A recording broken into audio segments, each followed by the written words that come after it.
लोकमान्य सेवा संघाचं हे पटांगण जे आहे ते अनेक सुसंस्कृत गोष्टींनी भरलेलं आणि भारलेलं आहे. आणि अशीच अनेक सुसंस्कृत माणसं इथे समोर बसली असताना मला काही क्षण आता प्रश्नच असा पडला की मी तुमची ओळख मॅडमनी करून दिलीच, पण एका सर्वसामान्य मराठी कुटुंबामध्ये जन्मलेला, चाळीत वाढलेला आणि लालबागच्या मातीत लोळलेला बाळ साठा म्हणून तुमची ओळख करून द्यायची की रॉबिन हुड या बाल नाटकामधला राजा म्हणून तुमची ओळख करून द्यायची? स्वप्न एका वाल्याचे या नाटकामध्ये सतीश सुभाषींच्या समोर खणखणीतपणे उभा राहणारा नवोदित म्हणून तुमच्याबद्दल मी सांगू की खंडोबाचा लगीन मध्ये विजय कदम आणि रोहिणी हट्टंगडी अशा तरबेज नर्तकांच्या बरोबर नर्तन करणारे तुम्ही सांगू. काय होतंय, ध्यानी मनी म्हणला तो हळवा नवरा म्हणून तुमचा परिचय करून द्यायचा की होतो तुम्हाला कर्तृत्ववान पण मूल्यहीनतेकडे झुकणाऱ्या बायकोचा एक केविलवाला नवरा म्हणून ती ओळख. 100 मधला इन्स्पेक्टर म्हणून तुमच्याबद्दल बोलायचं का आत्ताच सांगितलं त्याप्रमाणे ACP प्रद्युम्न म्हणून तुमची ओळख करून द्यायची? काय आहे की ह्या सगळ्या गोष्टींनी ओतप्रोत भरलेलं हे एक कलावंत व्यक्तिमत्व आज तुमच्या माझ्या सगळ्यांच्या समोर आलेलं आहे. आणि तुमच्या आयुष्यामध्ये मला वाटतं हा पहिलाच मुलाखतीचा असा प्रसंग असेल की त्यामुळे आपण सगळेजण भाग्यवान आहोत त्या दृष्टिकोनामध्ये. तसं वेलणकर सरांना आणि त्यांच्या अनेक मित्र परिवार इथे जमलेले आहेत, भाटेसाहेब आहेत, सगळेच आहेत, पण त्या तुमच्या घरगुत्या गप्पा आणि मैफिली आहेत. ही मॅजेस्टिकची 40व्या वर्षामधली गप्पांची मैफिल आहे. म्हणजे थोडस सांभाळून बोलायला हवं. म्हणजे तुम्ही सांभाळून बोला, आम्ही न सांभाळता आहे. आम्ही आपले एरवी भेटतो, पण बाय द वे आता माझी ओळख करून दिली गेली पार्ल्याशी संबंध माझा की सुप्रसिद्ध अभिनेत्री मधुराचे सासरे म्हणून. मला त्याच्याही पेक्षा मोठा प्रदीप हा माझा व्याही आहे. ते मी त्याचा फॅन आहे बॅरिस्टर नाटकापासून, हे जाहीरपणे. तो आणि रजनी देशमुख या दोघांना मी जेव्हा पाहिलं होतं तेव्हा अरे म्हटलं किती गोड असं एक कपल आहे. आणि इतक्या सहजरीतीने दोघं वावरत होती, काम करत होती की असं वाटलंच नाही की ही पात्र आहेत नाटकातली. तेव्हापासून मी प्रदीपला खूप आवडतो मला. मग त्याच्यानंतर आमचे संबंध असे झाले, उदय भाटे बसलाय, जयंतराव देशपांडे बसले, हिलाताई बसली आमची, ही काही सगळी म्हणजे रघुवीर कुलकर्णी, पंड्या सगळे. त्यामुळे तिकडे पण बसले बाय द वे. जय विजय मधली काही मित्रमंडळी आली आहेत तिकडे, पुरंदरे आहेत आणि मोघे आहेत आणि काय काय. ही सगळी एवढी नावं तुमच्या लक्षात कशी राहतात? नाटकाची डायलॉग्स पाठ करून सवय. एक्झॅक्टली. मग हा नाटकाचा जो एक किडा आहे, हा नाटकाचा किडा तुमच्या डोक्यात कधी शिकला? कारण मी जे महाराष्ट्र टाइम्स मध्ये सध्या मी त्यांच्यासाठी लिहितोय या वर्णावर मध्ये, त्यामुळे अनेकदा आमच्या गप्पा होतात. पण चाळ, त्या चाळीमधली मस्ती आणि मग हे सगळं नाटकच आपण करायचं आहे, अभिनय करायचा आहे, हे तुम्हाला कुठल्या क्षणाला जाणवलं होतं? असं काही नाटकच करायचं आहे असं कधी जाणवलं नाही किंवा वाटलंही नाही. पण जसे आता मी भायखळ्याला माझा जन्म झाला, जवळजवळ 5वी 6वी पर्यंत मी भायखळ्यातच होतो आणि चाळीत आमच्या, आणि आमच्या चाळीच्या समोर मोठं हे एवढं असं मैदान होतं, तर क्रिकेट विकेट सगळं व्हायचं. पण 11 दिवसाचे गणेशोत्सव असायचा आणि त्यावेळेला जवळजवळ 11 दिवसांमध्ये 7 तरी कमीत कमी नाटकं असायची. मग खूप सुंदर सुंदर नाटकं, म्हणजे ऐतिहासिक नाटकं, मायथॉलॉजी किंवा आणखी फॅन्टसीवाली. म्हणजे त्यातलं मला तर आज एक नाटक अजूनही अत्यंत आठवतं. नवहिंद बालमित्र मंडळ नावाची मोठी संस्था आहे करिरोली, ते बाळबागळे वगैरे असे मोठे नट होते आणि त्यांचं नाटक त्यावेळेलाही आठवतं मला, जल्ला. हो अरे, आणि विथ स्पेशल इफेक्ट्स, गुहा, राक्षस आणि त्याच्या झाडावरून अशा उड्या मारून तलवारबाजी आणि ती आपली युरोपियन स्किमिटार घेऊन त्या, आणि हे सगळं बघायचो. आणि मग आमच्या शेजारी भैया लोकांची वाडी होती, तिथे त्यांच्या फाट्या खूप असायच्या आणि त्या मोठ्या फाट्यांना ना खाली 3-3, 4-4 मोठी कडक घट्ट अशी वेत असायचे. तर आम्ही त्यातल्या हळू चोरून आणायचो, तासून घरातनं करवंडी घेऊन त्याची ती मूठ बनवायची आणि मग जिन्यावरनं मग ते उडी मारतात तसे बाळबागळे उडी मारतात तसं या 4थ्या 5व्या बाजूने उडी मारून डायरेक्ट मारून टाकायचं. म्हणजे तलवार, कारण जागाच नसायची त्या लँडिंगवर. तर अशी ही तेव्हापासून जी नाटकं बघण्याची, बसायला लागल्यापासून असं आपलं खाली मैदानात बसून बघण्याची सवय झाली. म्हणजे मैदानामध्ये बाळ बागवे आणि चाळीच्या जिन्यांमध्ये बाळ सांगणार. चाळीचे आमचे सगळे मित्र खूप छान होते आमचे. बाबाजी मयेकर, विलास सावंत, रवी चव्हाण, असे काय काय काय काय होते सगळे. पण सर तुम्हाला तुमच्या वडिलांनी याला पाठवलं होतं बोर्डिंग मध्ये, ते कशासाठी पाठवलं होतं? नाही नाही, एरवी काय नाही, थोडासा द्वाडपणा वाढला होता माझा. तर आमच्या अण्णांचे मित्र तेव्हा मी सहावीत, मला वाटतं सहावीत होतो तेव्हा, मित्र आहेत आमचे काटे म्हणून, ते एज्युकेशन सपोर्ट डिपार्टमेंटमध्ये खूप मोठ्या पदावर होते. त्यांनी म्हटलं की अरे या बाळला शिस्त लागत नाही, हा काही नाव खराब करेल. अरे करतो काय, माऱ्या करतो, एक तर काय राहून सगळे करतात. नाही नाही बोलतो मला. तर कृष्णा वडिलांचं नाव कृष्णा, त्याला मी सांगतो त्या शाळेत पाठव. मला देवळालीला बार्न्स हायस्कूल नावाची शाळा आहे, अँग्लो इंडियन मुलं सगळी, त्या शाळेत पाठवलं. अरे बाप, म्हणजे 6वी 7वी 8वी 9वी 10वी 11वीला मी अर्थात पुन्हा परत आलो. पण तिथे माहितीये का, सगळ्या अर्धे अधिक अँग्लो इंडियन मुलं, मग काही खोजा बोरी, 1-2-4 सहजाय मराठी. आम्ही फक्त 2 की 3, आणि डे स्कॉलर्सचे सगळे असायचे. ते देवळालीमधनं एअरफोर्स आणि आर्मीचा कॅन्टोन्मेंट असल्यामुळे तिकडची मुलं यायची. त्याच्यात आजही माझा अतिशय जवळचा मित्र आहे अजित गुपचूप म्हणून, तो कॉमोडोर म्हणून रिटायर झाला इंडियन नेव्हीमधनं. जुवेकर होता. आणि तिथले काही मित्र म्हणजे एक बिकुसा चाप व्हिडिओले, हो, त्यांची 2 मुलं. पहिल्यांदा टर्न टेबल जेव्हा पाहिला ना रेकॉर्डवाला, तो त्यांनी त्याच्या वडिलांनी आमच्या त्या बोर्डिंगमध्ये डॉर्मेटरीसाठी क्लब हाऊसमध्ये दिला होता. तर त्यावेळेला रेकॉर्ड्स पाहिल्या, ते सगळं. तर मराठी आम्ही आहोत त्याच्यामुळे जरासं असं. पण तिथे मला कंपल्सरी नाटकात उभं करायला लागलं, कारण ते आमचे मेकॅनिस नावाचे सर होते. त्यांनी मॅकबेथ नावाचा, अरे आता मॅकबेथ 6वी आणि 7वीत असताना कोणाला काय, आणि त्याच्यात परत ती भाषणं पाठ करायची. बोम म्हणजे एक तर अभ्यासाचा बोम सगळे, त्याच्यात भाषण. मग शेवटी त्यांनी मला काम सगळ्यांनीच करायचं. मग माझ्या असं ना पुठ्ठ्यांचं असं छानपैकी भिंत बनवली आणि भिंतीवरती झाड केलं आणि त्याला एक भोग पाठवलं. म्हणजे हे उभं राहायचं पाठीमागे. अच्छा, म्हणजे पहिला स्टेजवरचा अपीअरन्स बोर्डिंगमध्ये कंपल्सरी. पण सर बोर्डिंगमध्ये तुम्ही गेल्यानंतर काही शिस्त वगैरे लागण्याचा प्रकार? हो, those are the best years of my life. म्हणजे बोर्डिंगमध्ये गेलो खरं त्या शाळेमध्ये, अँग्लो इंडियन मुलं होती, पण माझ्यात खूप खूप बदल झाला. मी तेच म्हणतो की माझी सर्व आयुष्यातली सुरुवातीच्या याच्यातली जी 5-6 वर्ष तिकडे काढली ती अप्रतिम होती. तिथे मी सगळे बॉक्सिंग पासून सगळे गेम्स कंपल्सरी खेळायला शिकलो. मला मेजर तेच पाहिजे होतं.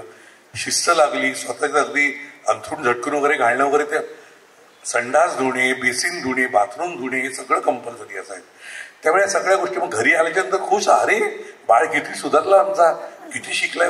हो, म्हणजे इतकं की हळूहळू मी आमच्या आईची, म्हणजे अरुणाची वगैरे साड्या इस्त्री करून देणं, ब्लाऊज हे मी करायचो बरं का. म्हणजे उगे सांगत म्हणून, पण आवडायचं मला करायला. अंथरूण घालणं, सगळ्यांची अंथरुणं घालायची. नाही तर पूर्वी कुठे काय करायचं. बोर्डिंगमध्ये गेल्यावर सगळे करावं लागलं आणि शिस्त लागली. तिथे तुम्ही गेम्स खेळायचा. तुम्हाला एक सहज म्हणून सांगतो की शिवाजी साठम हे कॉलेजमध्ये उत्तम क्रिकेट खेळायचं, पण पुढे त्या क्रिकेटचं काय झालं? कुठे काय झालं? अरे मग युनिव्हर्सिटी सिलेक्शनला आम्हाला दोघांना पाठवलं होतं. आमचं एक आमचा कॅप्टन होता सुनील रेडकर, मी, आणि एक माधव वायाळ म्हणून होता, तो स्पिनर होता. आणि मला वाटतं क्रॉसला का कुठेतरी सगळ्यांना बोलवलं होतं कॉलेजमधले इंटरव्ह्यू, युनिव्हर्सिटी सिलेक्शन असेल. अरे 300-400 मुलं बघितली सगळी आपल्यासारखी. अरे बाप रे, म्हटलं इथे यार, एक तर आपला काय नंबर नाही लागायचा 16 किंवा 20 मध्ये. खरंच मी हळूच याला सुनीलला म्हटलं, सुनील मी घरी जातो, तू बघ. त्याच्या मी तरी कुठे आहे ऐकला, मी आपलं सॉरी मी तोंडात पटकन. तर तो डॉक्टर झाला आणि मी सायन्सचा विद्यार्थी. म्हटलं ते कारण मिळालं की नाही आपल्याला काय. आमच्या स्पोर्ट्स टीचरना म्हटलं की असं, प्रोफेसरना म्हटलं असं असं आहे. तर ठीक आहे म्हणाले. ते क्रिकेट पुरतं तेवढं राहिलं. पण आजही जय विजयमध्ये आम्ही क्रिकेट खेळतो, मस्त खेळतो, धमाल खेळतो, अंडरआर्म खेळतो, आणि कम्प्लीट रूल्स सकट. असंही नाही की उगीच आपलं काहीतरी घ्यायचं म्हणून खेळायचं. भांडाभांडी खूप होते, अगदी वादविवाद. इथे तिघेही बसलेले आहेत, मित्र आले 4 जण, ते सगळे क्रिकेटर आहेत आमचे दोन्ही. ठीक आहे, पुरंदरे, मोगे आणि आमचा दुसरा अभय पुरंदर सगळे आहेत. ही सगळी मंडळी आहेत सगळी खेळणारी. पण तुम्ही कॉलेज तुमचं एमडी कॉलेज, आणि एमडी कॉलेज हे आज सुद्धा नाटक आणि एकांकिका याच्यासाठी जबरदस्त आहे. अमोल भोर सारखी नवीन मुलं जी आहेत ती एमडीची. हो हो, अगदी आमचा. पण मग तिथे तुम्ही काही नाटकात वगैरे? नाही, तिथे चान्सच नव्हता. नाही, बॅक बेंचर, पाठीमागे त्रिकोणी मैदान, नाहीतर पुरंदर स्टेडियम दादरचं, इकडे जाऊन क्रिकेट खेळणे, व्हॉलीबॉल खेळणे, आणि त्याच्या पलीकडे काय नाही, आणि पाठीमागे बसायचं. तिकडची मात्र सगळे, आमचा अभिजित तिथनं निघाला, अभिजित साठम आमचा मुलगा माझा, संतोष बिंतो, ही सगळी मुक्काम पोस्ट बोंबिलवाडी सगळे त्याच्यात एकांकिका स्पर्धा INTच्या वगैरे गाजून सगळे. पण नंतर आठवण होती मुवमेंट सुरू झाली, भरत जाधव सगळे तिकडे, अंकुश, हे सगळे. पण आमच्या वेळेला नाही, असं शक्य नाही, चान्स नव्हता. तुम्हाला पहिल्यांदा नाटकामध्ये तुम्ही गेलात कसे, काय झालं काय ते? अरे कॉलनीत आम्ही, आपल्याकडे गणेशोत्सव वगैरे असला, काही उत्सव असला की कमिटी मेंबर्स असतात ना, त्यातलं माझ्याकडे नाटकांचं सगळं बघायचं, एकांकिका मुलांनी बसवायच्या स्थानिक कार्यक्रमातल्या. तर काय मित्र नेहमी करायचं दरवेळेला. ते एक जण म्हणून, शिवाजी आमच्याकडे तू पण काम करणार. म्हटलं काय वेळ लागले काय, मी आपला आहे बरं आहे, त्याच्याच नोकरीला पण लागलो होतो. तर नाही म्हणे, एक काम करतो आम्ही, नाटक नाही करत. म्हटलं का? तू केलं सर आम्ही करू, नाही तर नाही करणार. अरे म्हटलं बाळधुरी येणार आहे, काय वेळ आहेच का तुम्ही, काहीतरी करू नका छानपैकी. नाही, बाळधुरींना बाळधुरी प्रमुख पाहुणे म्हणजे उत्सवाचं उद्घाटन करायला. आणि नको नको म्हणताना यांनी जबरदस्ती. आणि आमचे दिग्दर्शक तेव्हाचे होते गुणवंत मांजरेकर, ग्रेट रांगोळीकार, अफलातून, म्हणजे इंटरनॅशनल म्हणजे ना, केनडीने बोलवून घेतलं होतं अमेरिकेत रांगोळी काढायला, की मॅथ्यू मॉनरो गेली त्याच्यानंतर वगैरे, इतकं ते आमचे दिग्दर्शक. त्यांनी लिहिलेलं नाटक, त्याच्यात मला घेतलं. मी म्हाताऱ्याचा रोल, माझी मुलगी असते तिथे. चारुशीला साबळे ऐन वेळेला नखरे करायला लागली, मी नाही काम करणार. तर आमचा मित्र उभा राहिला, विजय चराटकर, तू जा मी करतो. तर विजू चराटकर आणि मुलगी कशी दिसणार? तर अरे सगळे म्हणजे, बरं म्हातारा ठीक आहे, मला आपल्या पांढऱ्या मिशा वगैरे करून हे करणं ठीक आहे, पण विजू उभा राहिला. मग तर ब्लाऊजच्या आत काहीतरी पाहिजे. मग काय, घरातनं लिटरली ना ह्याच्याकडे तिकडनं आमच्या सुताराकडे जाऊन घासून घासून त्या करवंट्या साफ करून आणल्या त्याला. हे सगळं झालं. पाठांतर चोख अगदी काहीतरी 20-25 पानाची एकांकिका होती, दीर्घांकिका असेल ती. आणि त्यात हिरोईनचं काम करायला प्रदीप बाहेरून यांची शिष्य होती, गुणवंत मांजरेकरांची, छान होती मुलगी. दादरवर यायची बिचारी रात्रीच्या वेळेला तालमी करायला. सगळे त्यावेळेस तालमीला हजर. तिला सोडायला जायचं याच्याने मारामाऱ्या व्हायच्या. हो, इतपत सगळं ठीक. पण माझी हवा टाईट. म्हटलं अरे पाठांतर नाटक सुरू झालं, हे असं. इथे एक सोफा होता, सोफ्याच्या पाठीमागे आमचा एक मित्र स्क्रिप्ट घेऊन झोपलेला, विनोद भोबे. पाठीमागे दरवाजा होता, दरवाजाच्या मागे प्रदीप आपला हिंदळेकर, तो स्क्रिप्ट घेऊन उभा. विसरलो सगळं झालं. आणि मला काही माहित नाही, मी आपल्या जोरात सुरू झालं सगळं. आणि मध्ये ती मुलगी येते, एंट्री झाली तिची, नमस्कार नमस्कार. मग त्याच्यानंतर काही डायलॉग होते, ते एखादं दुसरं बोलले. त्याच्यानंतर मला माहित नाही, मी धाड नाटक लवकर संपलं रे. पप्पत म्हणजे 12-13-14 पानांची मी उडी मारली. मला काही कळलं कधी, काहीतरी मी खोळ घातलाय, मी घातलाय हे मला माहित. आमचा इंद्रेकरने स्क्रिप्ट लिटरली स्टेजवर फेकून तिकडे उभा होता, फेकली अशी स्टेजवर. नाटकाचं पुस्तक म्हणजे गुणवंत माझे लिहिली सगळे, चिडले, त्याला सापडेच ना मी कुठे काय बोलतोय. तो ठरत. आणि विनोद भोबे शिव्या करतोय तिथे सोफ्याच्या पाठीमागे. झालं, पण मस्त झालं. मी ज्या पुढच्या वर्षी मी करणार कंपल्सरी. मला एकदम अरे नंतर जे काही शिव्या पडल्यात आणि मारलेत पाठीत घालून, पण मजा आली तेव्हापासून. मग मजा मस्त. मग पुढच्या वर्षी तुम्हाला घेतलं का एकांकिकेत? घेतलं म्हणजे मी, अरे मग रमेश पवारची एकांकिका होती शांतता खटला चालू आहे म्हणून. मस्त होते. मी रमेश छान लिहायचा. सूत्रधार मी होतो आणि बाळधुरी बाळधुरी तेव्हा प्रमुख पाहुणा. हे बघितलं मला बाळ सुंदर झालं आणि बाळधुरी म्हणाला की काय करतोस म्हटलं काय बँकेत नाही जस्ट 73 साली उतरायचं नाटकातनं काम करायचंय. पण बाळधुरी मोठं नाव गुरु नाटक चाललं होतं पुन्हा आणखी 2 नाटकं झाली होती जबरदस्त झाली होती. तर म्हटलं कुठल्या हा ते संगीत वरदान नावाचं म्हणजे स्टारकास्ट डॉक्टर वसंतराव देशपांडे सुमतीबाई टिकेकर बाळधुरी स्वतः हिरो मोहन कोठीवार छोटू सावंत अरे असे 4-5-6 मंडळी सगळे त्याच्यात. आणि अजित रेगे नावाचा ऍक्टर होता आपल्या मला वाटतं पार्लतच आहे स्टेट बँकेत होता. त्याला सुट्ट्या मिळत नव्हत्या. गुरु नाटकातही करायचा याच्यात त्याला बँकेने काही सांगितलं सुट्टी नाही.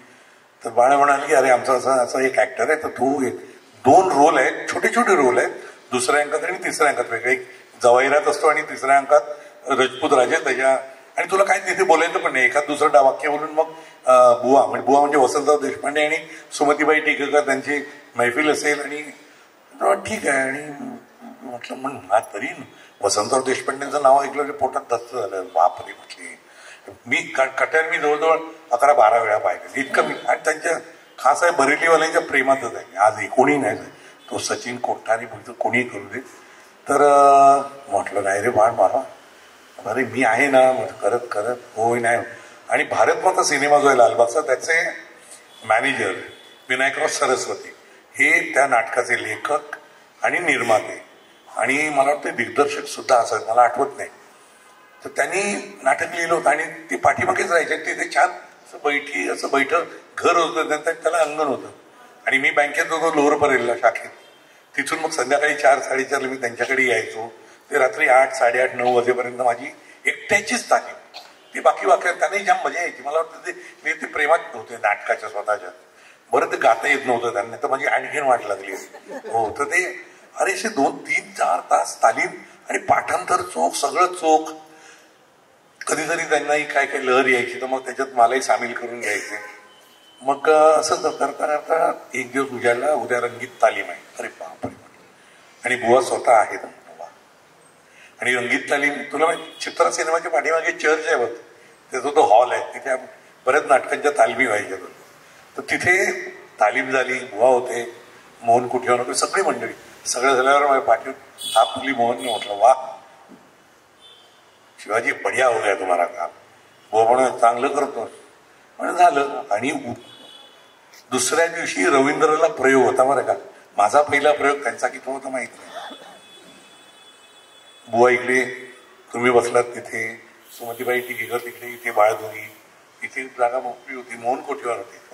आणि या विंगीतनं एंट्री घ्यायची आणि त्याच्यात मी जवाहिराचा रोल जो थोडासा ग्रे शेडी कॅरेक्टर म्हणजे बुवा फकीर झालेत मशिदीमध्ये ते आपलं गाणं नेहमी म्हणत असतात. त्यांच्या प्रेयसीला मी पळवून नेलेलं असतं आणि ती मरते आणि जाताना तिने निरोप दिलेला असतो. हे दोघे फार पूर्वीचे मित्रही असतात म्हणजे विश्वासघाती असा मित्र. आणि यासीन माझं नाव. तर तिने त्यांच्यासाठी एक शेर दिलेला असतो तो त्यांच्यापर्यंत पोचवायचा. तर माझी मी येऊन त्यांच्याशी डायलॉग मध्ये बोलतो तर माझे येता येता बुवा तिकडून तो फकीर असतो ते बघतात माझ्याकडे तो चिडून जोरात ओरडतात यासीन म्हणून. अरे ते ऐकलं स्टेज बघितलं आणि असं आपलं मुली ओळलो आणि ही सगळे आता तुम्ही बसलात रवींद्र नाट्य मंदिर अगदी असंच खचाखच भरलेलं. अरे माझी हवा टाईट झाली गर्भगरीत होतं तर काय होतं पाय लटापट सगळे लटपटायला लागले पोटात थंडगार डोळे पण जवळ घाम फुटला मला पण जवळजवळ रडकुंडीला आलो होतं आणि वाक्य आठवतच नव्हतं काही ते ब्लँक टोटली. म्हणजे असंही नाही की वाक्य आठवत आहेत पण जीभ जड झाली वाक्य आठवतच नव्हतं काही नाही. आणि मी सहज बुवांच्याकडे बघितलं की बुवांनी बघितलं आणि बुवांनी तो अख्खा सीन त्यांनी कसा पलटवून घेतला मला माहित नाही. पडदा पडला पडायच्या अगोदर एक डायलॉग तो मतलब तो मला आठवला की तो शेर होता तिने पाठवलेला कि मेरे जनाजे पे सारा जहां निकला मेरे जनाजे पे सारा जहां निकला मगर वो न निकले जिनके लिए मेरा जनाजा निकला. अरे वा, काय जनाला माझा निघाला होता तिकडे. सर्व ठीक आहे. बाहेर पडलो, बाहेर लाल लाल डोळी अशी, एक बाळाचा प्रचंड मोठा, नाक कापलंच माझं, लाज आणलीस. 2 महिने झाले मी इथलं, तुला काय झालं होतं? अरे म्हटलं मी काय करू, काय म्हटलं मी विसरलो. अरे विसरलो कळलं, पण काय झालं म्हटलं, मान जाऊन पहिले बुवांची माफी माग. मी पाठीमागे मेकअप रूम मध्ये बुवा असे मस्तपैकी सोफ्यावर पडले होते.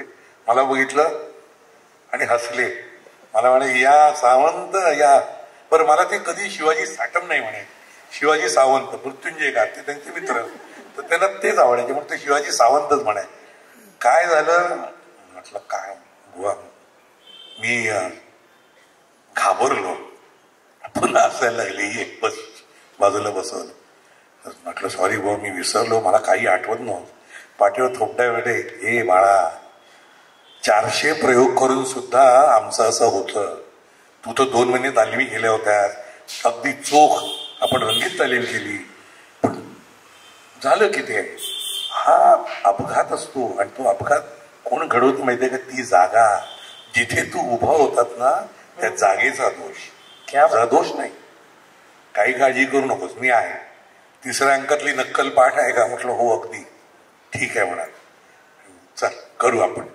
आणि अक्षरशः म्हणजे बाळ कोचरेकर व्यवस्थापन, हे बाळ आपली नक्कल घेऊन उभा राहा. या गणपती एकदा मखारात बसला की तू तिकडे कोपऱ्यात उभा राहा. काय गडी पुन्हा जर गडबड केली गड्याने तर, पण नाही झालं, मस्त. मग तेव्हापासून दौरा सुरू झाला, मस्त दौरा झाला, सुरू झाला. तुमचं पहिलं नाटक होतं ते रॉबिनहूड ना? मला नक्की आठवतं 1975 साली आमच्या कर्जत गावात, मी कर्जतला राहतो, आमच्या कर्जत गावामध्ये तुमच्या रॉबिनहूडचा प्रयोग होता. मला आठवतं विजय आणि विजय गोखले, विनय येडेकर वगैरे सगळी लोक त्याच्यामध्ये. आणि नाडकर्णी पण त्यावेळेला भालदाराचं काम करत होते. कमलाकर हे नाडकर्णी असायचे, कधी कधी राजा कारळे सुद्धा यायचे, असे नाचत नाचत मस्तपैकी. अरे अजब होती. म्हणजे सुलभाताई देशपांडे सुलभाताईबद्दल सांगा. अरे काय मस्त, काय सांगायचं, इतक्या प्रेमळ, इतकं ग्रेट व्यक्तिमत्व आणि ग्रेट ऍक्ट्रेस त्या होत्यात, पण व्यक्ती म्हणून अगदी मायाळू, अगदी लिटरली मोस्ट लवेबल, सांभाळून घेणं, शिकवणं, सगळं इतकं झालं की मस्त छानपैकी. आणि समजावून सांगणं कसं करायचं तेही दाखवायचं त्या, कारण त्यांच्या घरी तालमी व्हायच्या. इतकं मस्त झालं नाटक. ते सुहास काळे होता, वपूंचा मुलगा, वपू काळेंचा मुलगा, तो रॉबिनहूड. मनोरमा वागळे त्यांची मुलगी मेधा वागळे, ती त्याची मी नाव विसरलो, त्या मेरियन असेल, हा मेरियन. आमचा विनय येडेकर, विजय गोखले, बळीराम काटे नावाचा एक ऍक्टर म्हणून हे. आणि परत कधी कमलाकर नाडकर्णी, कधी राजा कर्णी, कधी श्रीराम रानडे नावाचा एक होता. अशी सगळी मंडळी, धमाल मस्ती असायची. आणि ते छान झालं. पण आता सुलभाताईंवरनं आठवलं की त्याचा आय डोंट नो, एक फुल सर्कल जसं होतं ना, की जेव्हा अभिजितने माझ्या मुलाने जेव्हा हापूस नावाचा चित्रपट केला, त्यात सुलभाताई माझ्या आई झाल्या होत्या आणि मोठा मुलगा. हो, 60चा असतो मी मुलगा. हो खरंच, म्हणजे माझी सुरुवात तिथे झाली त्यांच्याबरोबर, त्यांच्या. आणि कुठे ना कुठे एक नात्यामध्ये कम्प्लिशन येतं ना, मला नेहमी वाटायचं ते तेव्हा त्या वेळेत. आणि इतक्या छान करायचं, प्रेमाने करायच्या, सगळ्या मजा यायची. रॉबिनहूडची काहीतरी एक गंमत मला आठवते. अरे गंमत काय, म्हणजे माझ्यामुळे नाही झाली ती. नाही झालं काय की आमचा बळीराम काटे, तो त्या रॉबिनहूडच्या मध्ये एक विलन असतो ना त्या गोष्टीमध्ये, बिशप असतो का, मला वाटतं त्याचं काहीतरी, बिशप ऑफ कॅन्टरबरी, बिशप ना. आणि सुहास काळे, मी परवाच त्याला बोललो, मी म्हटलं, आणि मी त्याच्यात तुम्हाला म्हटलं की मी लाकडाची तलवार असेल, त्याची आणि बिशपची लढाई होती तलवारबाई. आणि मला बांधून ठेवलेलं असतं आणि त्यांच्याकडे स्ट्रोब लाईट मी पहिल्यांदा आयुष्यात बघितलं. सुलभाताईंमध्ये स्ट्रोब लाईट वापरूय. स्ट्रोब लाईट मध्ये ती लढाई साधीच येईल आणि मग तो पडतो आणि मग त्याच्यात पोटात हा तलवार खूप. अरे पोटाच्या ऐवजी नाकात खुपसली त्यांनी. आणि काही ना ओरडला, काय बळीराम काट्याने काय धमाल रिॲक्शन दिली वगैरे, असं सगळं झालं. स्ट्रोब लाईट मध्ये त्यालाही कळली ना. मी तुम्हाला म्हटलं होतं, मला वाटतं ती लाकडाची, ती वेताची नव्हती. सुहास म्हणाला, अरे काय शिवाजी, ती ह्याची होती, स्टीलची होती. अरे शपथ, म्हटलं काय सांगतो बाळ, नुसतं नाक नाही तर डोळा पण वाचला. नाकाची इथपर्यंत अर्धा इंच गेली. तो किंवा मला वाटतं सुहासला कळ, पण तेवढ्यात मग अंधार झाला, संपली. मग आतमध्ये जाऊन बळीराम काटे, आमचं तसा वयाने पण मोठा होता, थर्ड आणि मस्त सगळं त्या जे काही शिव्या दिल्यात त्यांनी तो वाचला. तर ही गंमत मोठा ऍक्सिडेंट झाला असता.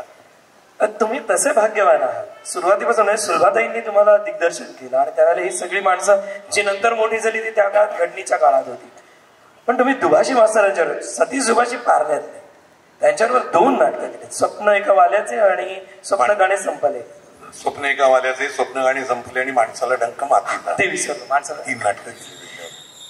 कसे होते दुभाषी? अरे यार ग्रेट. म्हणजे जे आवडते नट होते ना, ज्यांना स्टेजवर बघत राहावं आणि ऐकत राहावं असं ते एक जबरदस्त कॉम्बिनेशन होतं. म्हणजे दुभाषी मास्तर का म्हणतात ते मला पिंकीज मध्ये मला वाटते गणित शिकवायचे, त्यामुळे त्यांना मास्तर, त्याच्यामुळे सगळेजण दुभाषी मास्तर आणि सगळेच मास्तर म्हणायचे त्यांना. म्हणजे मास्टर दत्तारामन सारखं तसे मास्तर नाही, तो दुभाषी मास्तर. एक तर आवाज अफलातून, डायलॉग डिलिव्हरी भन्नाट, स्टेजवरचा वावर इतका सहज आणि सुंदर असायचं की बघत राहावं, ऐकत राहावं. डायलॉग टाळ्यात म्हणून तर यायच्या नाही.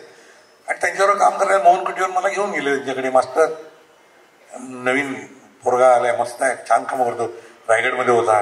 रायगड त्याच्या अगोदरची गोष्ट.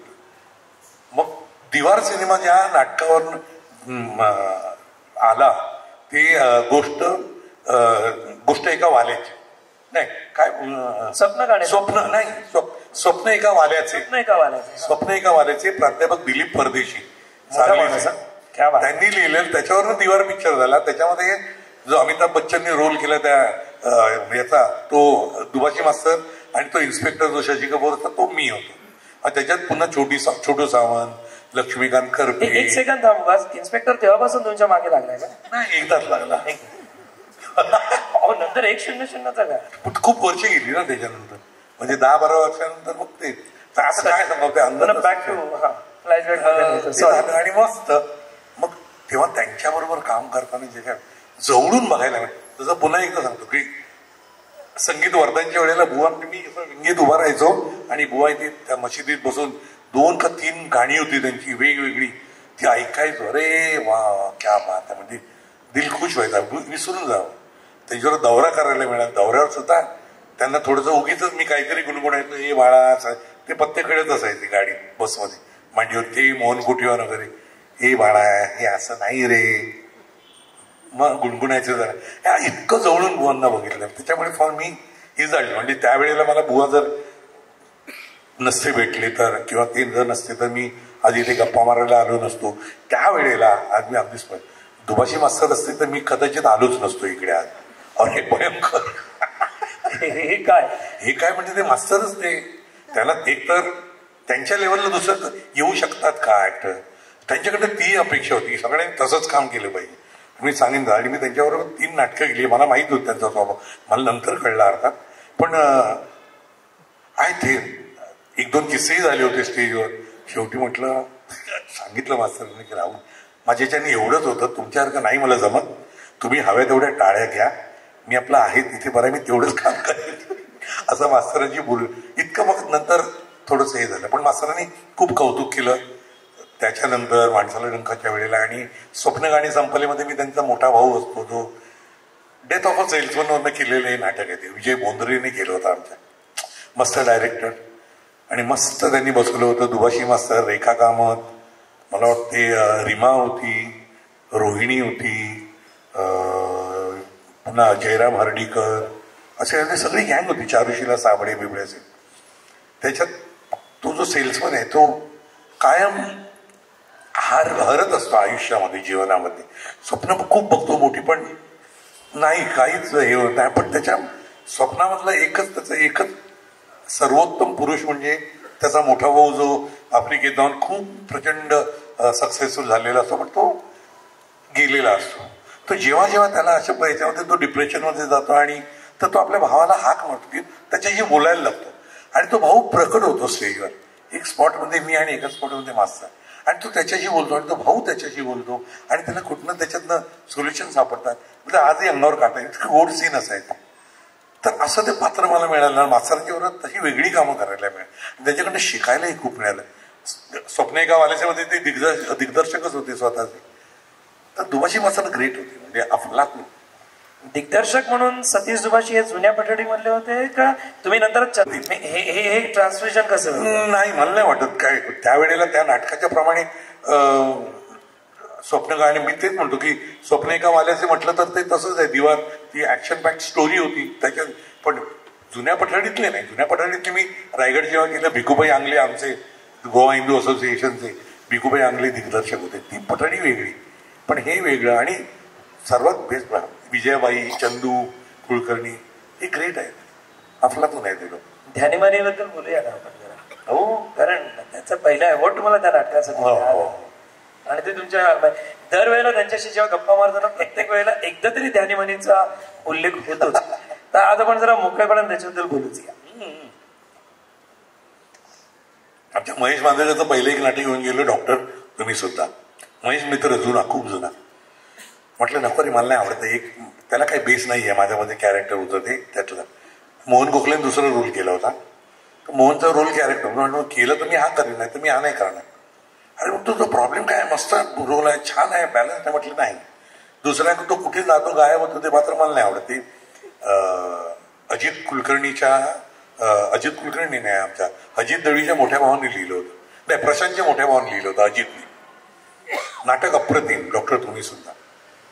मग ते दुसरं कोणीतरी केलं ते, तर त्याच्यामुळे जरा त्याच्या नुकसान आहे असं तसं वगैरे झालं. ध्यानीमनी आला आणि तो म्हणतो ध्यानीमनी याने लिहिलेलं, प्रशांतने लिहिले, प्रशांत दळवीने आणि चंदू कुलकर्णी दिग्दर्शक. चंदू तेव्हा फुल फॉर्ममध्ये होता. करशी म्हटलं चल वाचन आहे.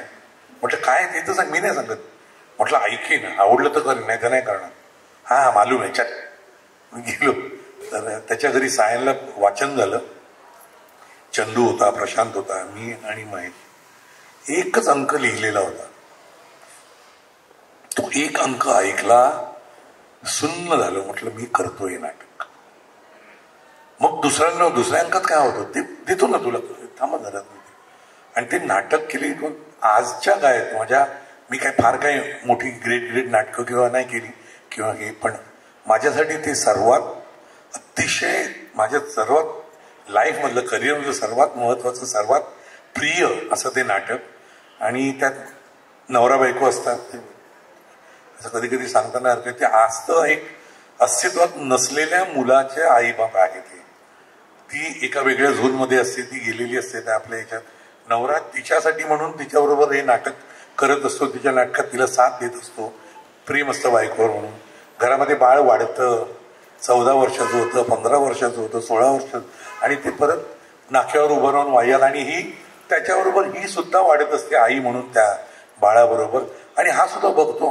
परत मध्येच हळूहळू कुठे ना कुठेतरी नीना कुलकर्णीचे वडील ना फेमस डॉक्टर होते, सायकॅट्रिस्ट होते. आणि तर त्यांनी मला त्यावेळेला सांगितलं समथिंग काय सिम्पथेटिक वगैरे असा काहीतरी तो सिंड्रोम आहे, की हळूहळू हा सुद्धा नवरा सुद्धा तिच्याबरोबर त्या खेळता खेळता कुठेतरी तो खेळ त्यांच्यासाठी सुद्धा काही वेळेला तो सत्य वाटायला लागतं त्याला.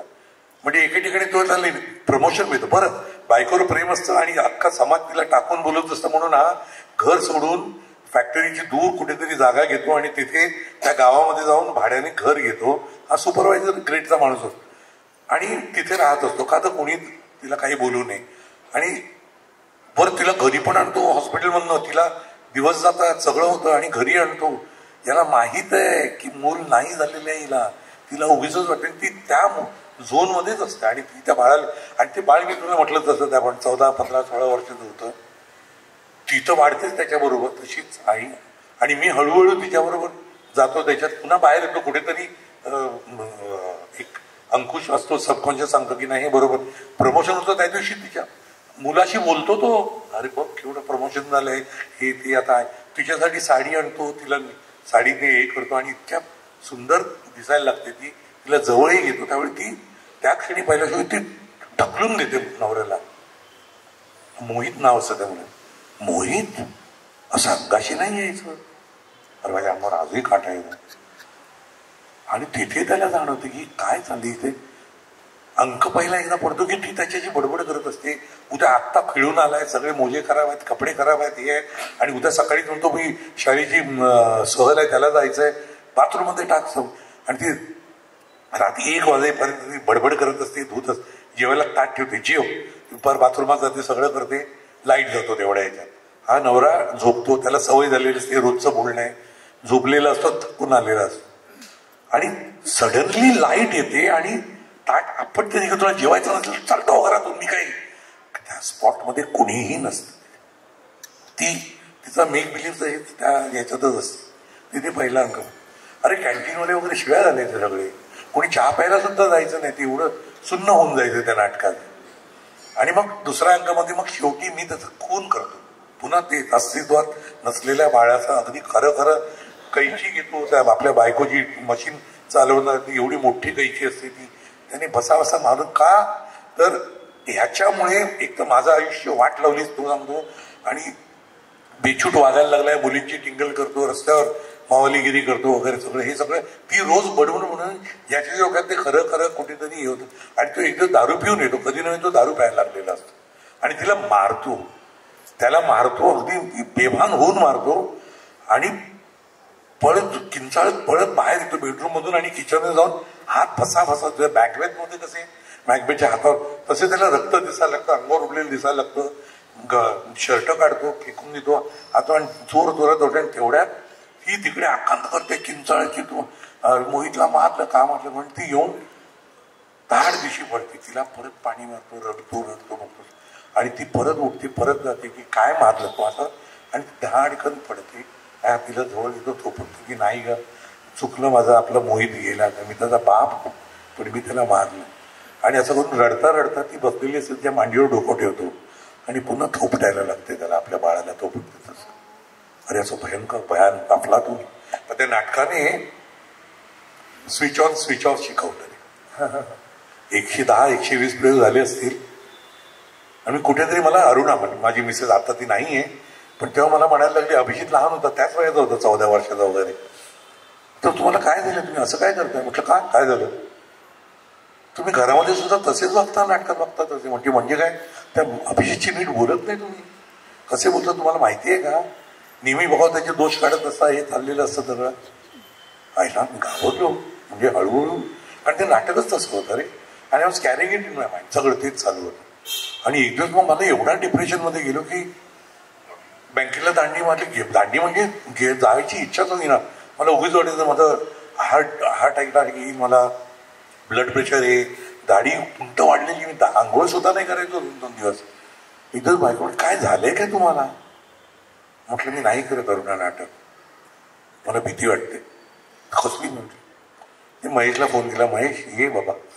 महेश आला, म्हटलं काय हो शिवा? मला शिवा म्हणतो. म्हटलं अरे असंच आहे, मी नाही करत. काय नाही बोललं. बरं म्हणा, काय प्रयोग? आपण दिवसाला 2 एखाद्या वेळेला 3 प्रयोग सुद्धा केले. 3 वेळा तुम्ही त्या याच्यात जायचं आणि करायचं म्हणजे भयंकर. तर म्हटलं महेश नको, म्हटलं मी नाही करत. अरे तू नाही करणार तर कोण करणार? म्हटलं आहे ना. कोण? प्रशांत सुभेदार होता आपला पुण्यात. म्हटलं नाही, प्रशांत बिशांत कोण नाही, तूच करू शकतो. म्हटलं महेश परत मी 2 दिवसांनी येतो, सांग नंतर काय. आला. मला वाटलं एक काम करूया कशी होईल, आपण रोज 2 प्रयोग करायचा ना, 2 प्रयोग नाही करायचे, आपण एक करू. असं नाही, वाटलं तर आपण एक दिवस ऍड करून प्रयोग. बरं पहिल्या प्रयोगापासून हाऊसफुल चालेल. म्हटलं अरे मला त्रास होतो महेश, काही नाही होणार, करून बघू. 1 महिना आपण प्रयोग करूया, मग नंतर जरी तुला वाटलं तर नको करू, मी बंद करेन नाटक, मला काही नाही. माझी वसूल झालेली आहेत पैसे. तू आणि मोहन वाघ हे पार्टनर होते त्या ह्याच्यात. मग 1 महिन्यानंतर पुन्हा तालीम केली थोडीशी चंदू बरोबर वागून बऱ्याच गोष्टी पुन्हा एकदा त्याने सुद्धा ॲज अ दिग्दर्शक म्हणून समजावल्या. आणि करता करता एक दिवस अचानक शेवट जेव्हा पडदा पडायचा त्यावेळेला पटकन मी आपण समरसॉल्ट घेतो ना, गोलांटी उडी मारतो, तसं मी संपल्या, पडदा पडल्या सुटलो असं म्हणून ना. आणि नीना बघायला लागली, हसायला लागली. अगं नीनी, म्हटलं झालं, बरं वाटलं. म्हणाली हा. तेव्हा कळलं स्विच ऑफ. तोपर्यंत पडतात. त्याच्यानंतर मग किती 422 प्रयोग केले आम्ही. काय एखादी भूमिका करत असताना तो अभिनेता त्या भूमिकेचा अर्थ न करतो, इंटरप्रिटेशन करत असतो. आणि ते इंटरप्रिटेशन करत असताना तो त्याच्याबरोबर वाहवत गेला, पण वाहवत जाण्यापेक्षा तो तुमच्यामध्ये भिनत गेला. आणि तो भिनल्यामुळे पण प्रत्येक वेळेला अभिनेते हे याच पद्धतीने रिॲक्ट होत असतात नाही का. हे स्विच ऑन स्विच ऑफ होणं हे गरजेचंच आहे, नाहीतर एका आयुष्यात एवढी आयुष्य जगायला मिळालीच नसते. अगदी अगदी खरंच आहे. पण आता मी तुम्हाला वेगळ्याच ठिकाणी घेऊन जातो की आपण नाटकाबद्दल बरंच बोलतो. तुम्ही दूरदर्शनच्या पडद्यावरती कधी गेलात पहिल्यांदा?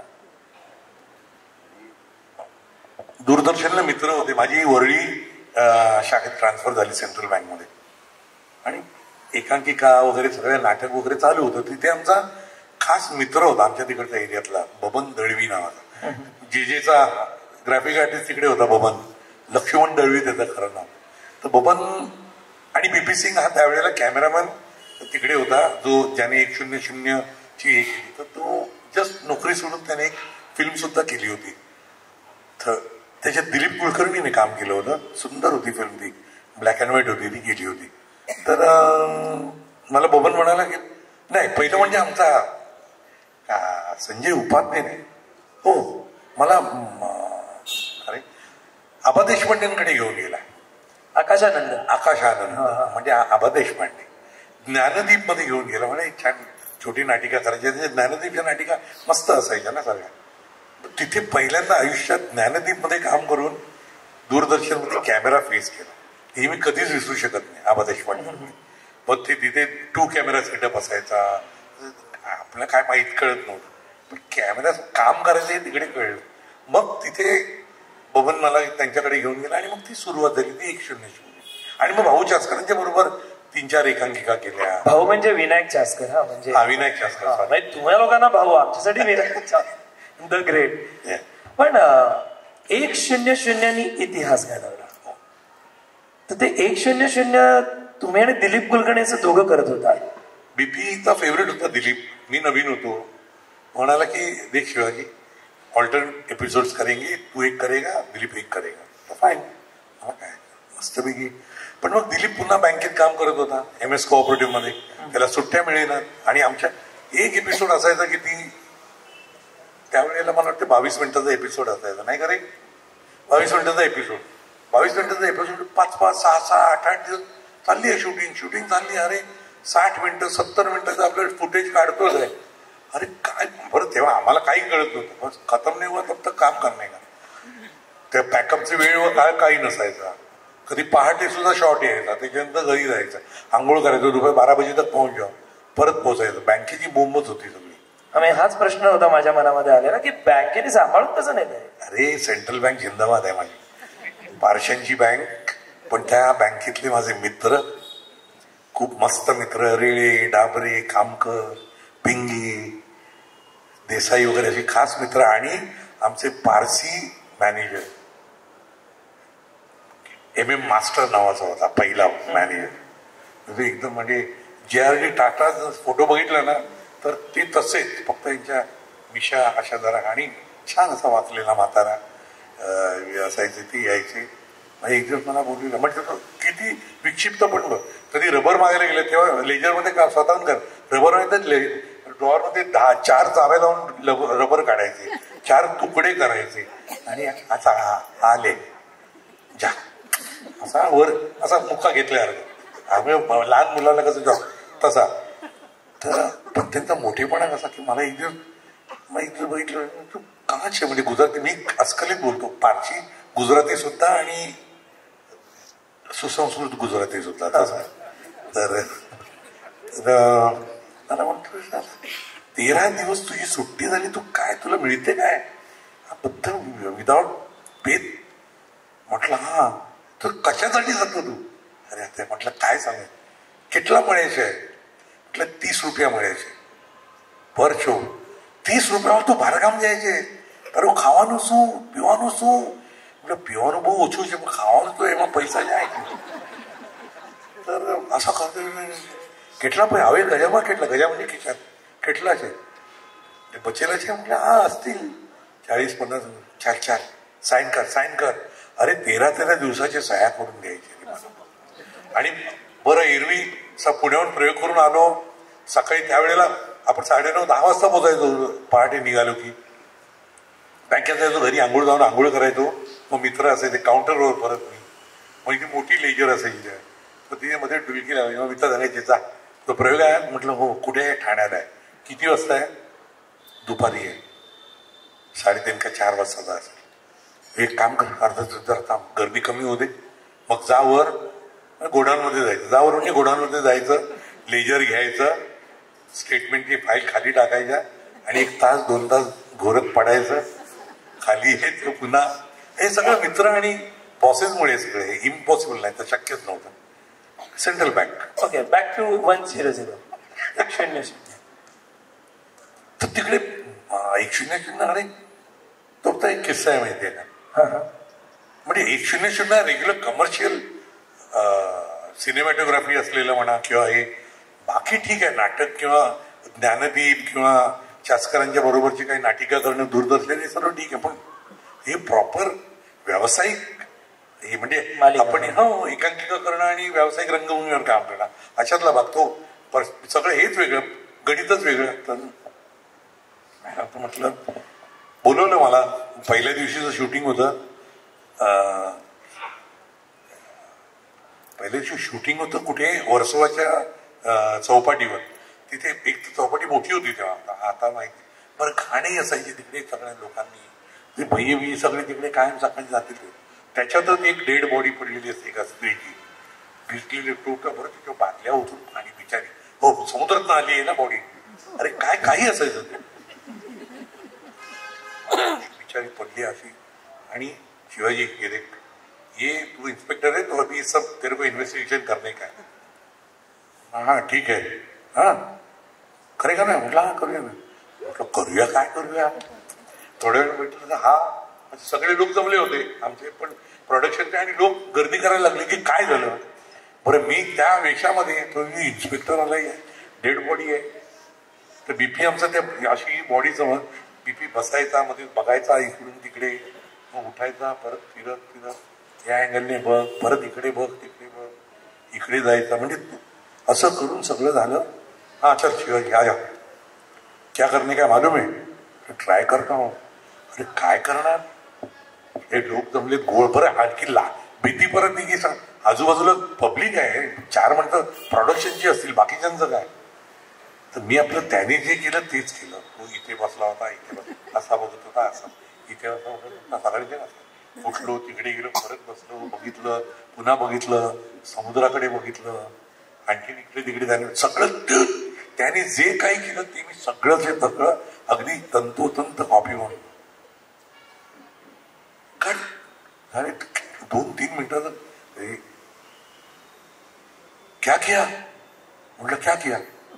अरे इतना फैंटास्टिक किया तू, मालूम है? क्या क्या कितना स्टडी है? कुछ स्टडी है, तेरे को देखा, तू जो कर रहा ना वो कॉपी किया. अरे यार बस हो गया, लेकिन हो गया, तू समझ गया ना. झालं तेव्हापासून जे सुटलो ते सुटलो. मग काय बीपी क्या करू अभी, इधर मेरे को समझ में नाही क्या करने का, ती ज्यादा कुछ मत कर. मग तिथे त्याने त्याच्याबरोबर काम करताना नाटकातलं स्टेजवरचं जे आपण बॉडी लँग्वेज किंवा आपल्या चेहऱ्यावरचे हावभाव, डोळे, मन, ते कसे आपण वापर करतो त्याचा, आणि इथे कंट्रोल कसं किती करायचं ते शिकायला मिळालं.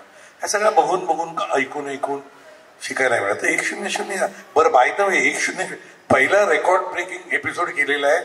22.5 मिनिटाचा सिंगल शॉट एपिसोड 100 मध्ये. अगदी म्हणजे हा आम्ही एक CID ला केला तो भाग आला इथं, पण तो पहिला एपिसोड म्हणजे बीपी सिंग तो पण वेडा होता, वेडा आहे म्हणजे त्याच्या डोक्यात असंच काहीतरी. हो नाहीतर इम्पॉसिबल आहे. कल्याणला तो मिठाईवाला मोठा, मला माहित नाही घोडा येतो, त्याच्या तो मोठी बिल्डिंग त्याचीच आहे वर स्टेशनच्या समोर. स्टेशनच्या समोर 5व्या मजल्यावर तिथलाच आहे ना. हो ना. ते मला वाटतं 3 का 5 बेडरूमचं फ्लॅट होता, मोठा अख्खा मजला. बस त्याच्या दाराच्या चौकटीप्रमाणे त्याने ते खिळ्या ठोकून फळ्या लावून कॅमेरा बसेल एवढंच त्या ह्याच्यात पास होईल असंच ते हे बनवलं होतं. आणि स्वतः परत हँडल करा, कॅमेरा पण तोच हँडल करायचा. स्क्रिप्ट त्यानेच लिहिलेली. विक्रम भागवत आमचे स्क्रिप्ट लिहायचे, ते खूप एपिसोड्स त्यांनी लिहिले. विक्रम भागवत साहित्यिक आपले मोठे, सुरेश शिकले लिहायचा कधी कधी. आणि तो करून असा आम्ही त्यावेळेला 5ही बेडरूम वापरून जिन्यावर जाऊन पुन्हा कॅमेरा हातायचं सगळं करून 22.5 मिनिटाचा सिंगल शॉट एपिसोड तेव्हा केला होता. हे बीपी सिंग आणि 100. त्या खरंच रेकॉर्ड ब्रेकिंग होतं म्हणजे 13 एपिसोडची मालिकेनंतर 100हून अधिक एपिसोड झाले. अख्खा 3 वर्ष चालूच होती. किती एपिसोड झाले माहित नाही. म्हणजे मध्ये बीपीएमचा थोडासा खडूस होतो. म्हणतो की ते ऍज युजल गव्हर्नमेंट डिपार्टमेंट असतं ते कुठे ना कुठेतरी हे सगळं हात ओले करतो. म्हणतो मी कशाला करू, माझं नाणं खणखणीत आहे. मग चित्रपट तुमचा पहिला कोणता? देवचा का त्याची? नाही, देवचा नाही, तोरण्याचा केला का? अरे हा, जयश्री गडकरांची. जयश्री गडकरांचा मी भाऊ असतो. एक सीन होता आणि डॉक्टर लागू होते त्यात, काही आठवत नाही मला. मस्त तेव्हा डॉक्टरांना बघितलं आणि काम केलं मस्त.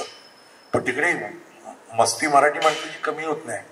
पैसे घ्यायला सगळे अरे सगळे टेक्निशियन लाईनीत उभे. मला म्हणाले हा द्या काही पैसा लिहिलो. पैसा लिहिलो म्हणजे काय लाईनीत म्हणून? अरे मला म्हणजे कमीपणा असं नव्हता, पण मी एवढा एकदम ते प्रोड्युसर मराठी होते, काहीतरी 200 रुपये दिले, घेतले लिटरली. प्रदीप खरं शिवी दिली आणि तोंडावर मारले. म्हटलं तुम्हाला पाहिजे होता ना ऍक्टर, तर बाहेर रणजित स्टुडिओच्या बाहेर बसलेलं. रणजित स्टुडिओ होती शेवटी, तिकडून उचलून आणायचं, मला कशाला बोलवलं? अरे अरे असं काय म्हटलं, नाही नको, अजून काम असेल तर मी करणार नाही. अरे काय थोडासा माज होता, आता मस्ती असते ना त्यावेळेला. सर हिंदीमध्ये भरपूर काम झालं. मी ह्या आजच्या मुलाखतीच्या निमित्ताने बघत होतो, महेश मांजरेकरांच्या बरोबर भरपूरच काम केले तुम्ही. खास खास मित्र, अगदी मैत्री आमची. मी महेश ज्यांच्या, तो वडाळ्याला आझादनगर मध्ये राहायचा, त्याच्या शेजारी आमचे सुर्वे काका होते, ज्यांच्यामुळे ज्यांनी मला मुलगी दाखवली, आमचं लग्न त्यांच्यामुळे जुळलं वगैरे. तो त्यांच्या घरात महेश लहानाचा मोठा झाला. आणि परत महेशला माहित होतं की आता निवाईकडे नेहमी बघायचा. मला म्हणायचं नाही कधी, तू म्हणायचा काम करतो नाटकांना, काम करतो, ऍक्टर आहे. महेशचं अर्ध मराठी अर्ध हिंदी असतं सगळं, आणि अर्ध इंग्लिश असतं, कारण तो डॉन बॉस्कोचा विद्यार्थी. परत असं सगळं तो बघायचं. तेव्हापासून मग आय डोंट नो, आम्ही भेटलो कधी काही आठवत नाही. ती जी मैत्री झाली ती आज तक आहे, अगदी खास. आणि त्या तोंडावर अगदी अभिमानाने सांगायचं लोकांना, तुला वर्सटॅलिटी की बात कर रहे हो ना, हमारे शिवाजी जैसा वर्सटाइल एक्टर दिखाओ इंडस्ट्री में आहे की नाही. तोंडावर सांगायचं, कोणाकोणालाही सांगायचं. तो त्याला विचारलं होतं, शिवाजी साठो मुझे क्यों लेते हो? आप बताओ किसको लो? अनुपम खेर को नहीं चाहिए. वर्सटैलिटी है ना, तो वर्सटाइल एक्टर बताओ शिवाजी की जैसा कोई है क्या? असा होता भाई. आजही तेच आहे. गुलजार यांच्यावर तुम्ही एक, ह्या माणूस खणखणीत दिसतो, पण हुतुतू मध्ये ती जी एक वेगळी भूमिका तुम्हाला दिली होती गुलजारजींनी, तो अफाटच होता रोल. ती सुद्धा भूमिका वेगळ्याच नाही. महेशचा पहिला सिनेमा हिंदी समाधान नावाचा, त्याच्यामध्ये आमची मुली, मी आणि रीमा, आम्ही दोघं नवरा बायको. आमची मुलगी असते कॉलेजमध्ये 12वीला 13वीला असते. तिला एड्स, आणि त्यावेळेला एड्सचं प्रमाण भयानक होतं, म्हणजे त्याच्यात गेला तर जमा असायचा.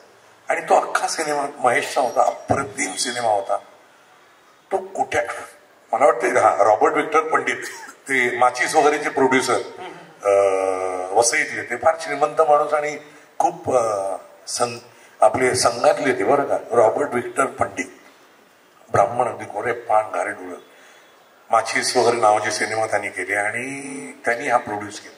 महेश त्यांच्याकडे घेऊन गेला, म्हणाल मी करतो. अटल बिहारी वाजपेयी त्यांचे खास मित्र, त्यांना दाखवला हा सिनेमा, त्यांनी बघितला. ते म्हणाले त्याचं नाव काहीतरी प्यार किया नहीं जाता वगैरे असं काहीतरी नाव होतं. इसका नाम समाधान रखो. अटल बिहारी वाजपेयी, हो वाजपेयींनी ते नाव दिलं समाधान. अरे म्हटलं आहे. आणि पिक्चर अप्रतिम अफलातून झालं. Sure shot national award winning होतं, पण आमच्या महेशची चूक झाली तारखेची, जी अवॉर्डसाठी पाठवायचं असतं ते. पण जाऊ दे, आपला फिल्म अच्छा हुआ है ना बस. तर ते गुलजार साहेबांनी मला वाटते बघितलं असं. पंडित पुन्हा माचीस ना, आरवी पंडितांनी गुलजार साहेबांना पण दाखवलं. तर गुलजार साहेबांनी त्याच्यामध्ये सजेस्टही केलं की एका सिच्युएशनमध्ये मी आणि रीमा पहिल्यांदा जेव्हा मला कळतं डॉक्टरकडे जाऊन येतो, आपलं सुनील शेंडे डॉक्टर असायचं त्याच्यात. हो, सुनीलकडे जातो आम्ही, तिथे कोसळतो वगैरे. सुनीलचे खूप छान सीन होते, 2 सीन त्याच्याबरोबर. ते तो फॅमिली डॉक्टर असतो ना. तर आणि मग घरी येतो आणि मी सांगत आणि मग डसा बाहेर घराच्या बाहेर नारळाच्या झाडाखाली बसून रडत असतो. रीमा येते म्हणजे त्याला आणि दोघंही अगदी म्हणजे घट्ट मिठी मारून खूप रडतात. त्यावेळेला पाठीमागे मला वाटतं पंडित जसराजांचं आहे का आठवत नाही, गुलजारांनी कुठला तरी राग, मला आठवत नाही रे, राग सांगितलं याच्यातले हे टाका म्हणून. आणि त्यांनी त्यातले काही शब्द सुद्धा मला वाटतं गुलजार साहेबांनी लिहिले असावे. कारण हे मला महेशने नंतर सांगितलं की गुलजार साहेबांनी बोला इसलिए डाला. तर गुलजार साहेबांनी नंतर तेही सांगितलं मला. तर मला फोन आला, मी पुकार नावाचा सिनेमा करत होतो राजकुमार संतोषीचा, उटी आणि वेलिंग्टन. उटी ऐकून माहित होतं, उटीमध्ये मी इतका वेळा गेलो होते, रिशूटिंग. ते एकदा फोन आला तिकडे की गुलजार साहेब आपसे मिलना चाहते. म्हटलं कोण बोलतंय रे? हो नाही साहब तर शिवधर म्हटलं सीधा बोललो, मजाक मत करला. गिरीश रानडे आपला इथलाच आमच्या पार्ल्यातला गिरीश हा माझं काम बघायला लागला होता, माझ्या तारखा बघणं आणि बाकी हँडल करणं सगळं. तर गिरीशचा दुसरा दिवशी फोन आहे, अहो साहेब गुलजार साहेबांना भेटायचंय तुम्हाला. गुलजार साहेब मला भेटाय? नाही तुम्ही गुलजार साहेबांना भेटायला यायचंय. अरे म्हटलं शूटिंग चालू, मी कसं येऊ? नाही ते म्हणाले उनका शूटिंग खतम होणे दो फिर आने दो. शूटिंग संपलं, उटीवरनं आलो आणि त्यांना भेटायला गेलो. ते काय अजीब म्हणजे प्रेमात पडावं पाहता क्षणी भेटता क्षणी असं ते व्यक्तिमत्व आहे. त्यांना भेटलो आणि त्यांनी तेव्हा सांगितलं की ये तुम्हारी फिल्म मैंने देखी थी, मैं हुतुतू नाम की एक फिल्म कर रहा हूं जिसमें वो बाप है एक लड़की का जो बहुत प्यार करता है अपनी बेटी से और अपनी पत्नी पर भी बहुत प्यार करता है, लेकिन पत्नी ॲम्बिशियस आहे. म्हणजे थोडंसं शालिनीताई पाटील वगैरे कसं झाल्या तसे ते होतं. आणि हे कुठेतरी शेड जो वसंतदादा असावेत असं मला वाटतं. त्या हो असं मला वाटतं कुठेतरी हलकी एखादी त्याच्यात असेल हे शेड, माहित नाही मला. पण हा बाप असा आहे आणि मुलीवर, आणि मुलगी पुन्हा वाईट मार्गाला नाही का ती, हे क्रांतिकारी टेररिझमच्या वर याच्यात त्या सुनील शेट्टी बरोबर तो एक असतो, तब्बू असते मुलगी, नक्षलाईट टाईप, आणि त्याच्यात ते जातात. आणि आपला तो रिलेशनशिप वरचा सिनेमा आहे तो. सुहासिनी मुळे होती त्यात, जी बायको होती ती नंतर मुख्यमंत्री होते, पंतप्रधान होते इतकंपर्यंत. आणि हा हताश होतो शेवटी, कोलमडतो हा बाप. त्यावेळेस असं ते कॅरेक्टर होतं, खूप सुंदर कॅरेक्टर होतो तो. बाय द वे आता पण गुलजारजींचा उल्लेख केला, गुलजारजींना आज ज्ञानपीठ पुरस्कार जाहीर झाला. काय माणूस म्हणून कसं? अरे बाप रे, पहिली भेट तर मला आजही आठवते की मी त्यांच्याकडे गेलो तर त्यांची सेक्रेटरी कोणतरी बाहेर बसला, मला भेट होई कुट्टी असतील त्यावेळेला, कुट्टी बरोबर. नंतर ओळख झाली, म्हणजे बैठो बस सर तो आम्ही बोला 11 वाजता बोलवलं असतं. तो आतमध्ये गेला, सांगितलं 2 मिनिटात येतो म्हणून त्यांनी सांगितलं. मी ऐकलं, तेवढा आवाज ऐकला त्यांचा, दरवाजा बंद झाला केबिनचा. बाहेर आले, माझ्या दोन्ही हाताने माझा हात धरला, दोन्ही हाताने उठवून असा पाठीवर घेतला, आइये. कॅबिनमध्ये नेलं, खुर्ची मागे घेऊन बसवलं. पहले बताओ आपको, आप पानी पियेंगे ना, तो ये पानी है. अब बताओ चाय पियेंगे आप, कैसी चाय पियेंगे? मतलब सर चाय नहीं, कॉफी चाहिए. मतलब नहीं, कैसी चाहिए? मतलब नॉर्मल चाय. मैं खुद चाय बनाता, स्वतः कॅबिन मध्ये चहा बनवून मला चहा बाजला. नंतर सिनेमा फक्त थोडंसं सांगितलं, बाकी इतर गप्पा खूप मारल्या, मराठी नाटकांबद्दल, मराठी कवितांबद्दल. एवढं सगळं करून पुन्हा सोडायला आली. त्यावेळेस दुसऱ्या मजल्यावरती त्या बिल्डिंगमध्ये तिथे त्यांचं ऑफिस होतं त्या सोसायटीमध्ये. ते जिन्यापर्यंत आले, लिफ्टमध्ये मी जिना उतरून गेलो तिथपर्यंत आले. आणि नंतर मग जेव्हा घरी जायचो तेव्हा स्वतः या दरवाजा अगदी गेटपर्यंत यायचे त्यांच्या बंगल्याच्या सोडायला. तर गुलजार साहेब म्हणजे त्या हुतूतच्या वेळचे एक तर अफलातून ते बसायचे, असे जे पात्र असतील त्या सीनमध्ये त्यांना घेऊन असे बसायचे. बरं, त्यांची स्क्रिप्ट सगळी उर्दूमध्ये लिहिली. आम्हाला काय कोणाला स्क्रिप्ट नाही, सीन ऐकायचा आणि मन लावून पहिलं सांगायचे काय सीन आहे, काय आहे काय. आणि उर्दूमध्ये लिहिली, हिंदी येते त्यांचं, आणि मग ते वाचायचे. 5 पत्र असली 4, तर ते त्या भावनेने त्या ह्याच्यातनं ते वाचायचे, ते वाक्य डायलॉग्स बोलायचे. असं ते ऐकत राहावं. चला हा पूछो इतकं हळू सेटवर खट्ट सुद्धा व्हायचं नाही त्यांच्या सेटवर. विचारायचं की कोणाला तरी ते मनमोहन सिंग कसं मनजीत सिंग कसं काहीतरी त्यांचे कॅमेरामॅन होते सरदारजी.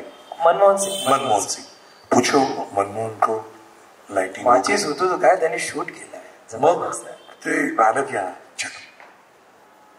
तिकडे झालं की पुन्हा सायलेन्स. कधी ओरडायचं कोणी बोलायचंच नाही. सर आ गए मुल्ला साहब आगेच येतो अब करो सी रिहर्सल 1 केली 2 केली ठीक आहे अब हम शॉट. आणि शॉट असा होता की ती सगळं काही झालं आणि हा बापाला ती म्हणजे बाप ढसा ढसा रडतो तिला मुलीला बघून. तिला म्हणजे आईला जसं मुलाने कवटाळावं तसं तिला. कारण ती त्याच्या पुढे गेली ती आईलाही ओळखते बापालाही ओळखते आणि तिने बरंच केलेलं आहे भोगलेलं आहे असं. आणि बाप खूप रडत. ती खूप बोलते त्याला की काय केलं तुम्ही काय म्हणालं वगैरे वगैरे आईबद्दल बोलते हे केलं. आणि बाबा मग शेवटी मग तू रडत रडत ती रडायला लागते. दोघे ओक्साबोक्षी रडतात आणि शांतही होतात तसे. अरे मग कुठेतरी सेन झाली. कट झालेलंच नाही काय कट बोलत नाहीत काय नाही काय नाही. आपल्या तसेच राहायचं कारण कट बोलेपर्यंत डोकं घातलंय खाली तर तसंच. ती पण अशीच आहे तर अशीच आहे. हात त्याचा बापाला जळून घेतलेला आहे. तो येऊन बघतो तो दोघांनी गच्च धरलं. वा ऐसे फनकार मिले तो मुझे और क्या चाहिए. आणि सांगतो ना कधी दोघांची हातात एक एक चॉकलेट एक लेप बस सी असे रे काय अफलातून आणि ग्रेट म्हणजे कभी कभी याद आती है संजीव तो गया लेकिन कभी कभी तुम्हारी देखता हूं तो उसकी याद आती है जब तुम काम करते हो तब. म्हटलं मोठं कॉम्प्लिमेंट आहे. हो कॉम्प्लिमेंट आहे. म्हणजे मी सांगितलं आज आता बोलावं असं वाटलं कारण सरांनी एवढं सांगायचं गुल्हार साहेबांनी. मग अदनामधनं जाणं असायचं. अभिजितला घेऊन गेलो होतो. काय खुश झाले होते अभिजितला बघून. परत आणि म्हणतात सडनली अचानक 2 वर्षांनंतर मीच गायब झालो.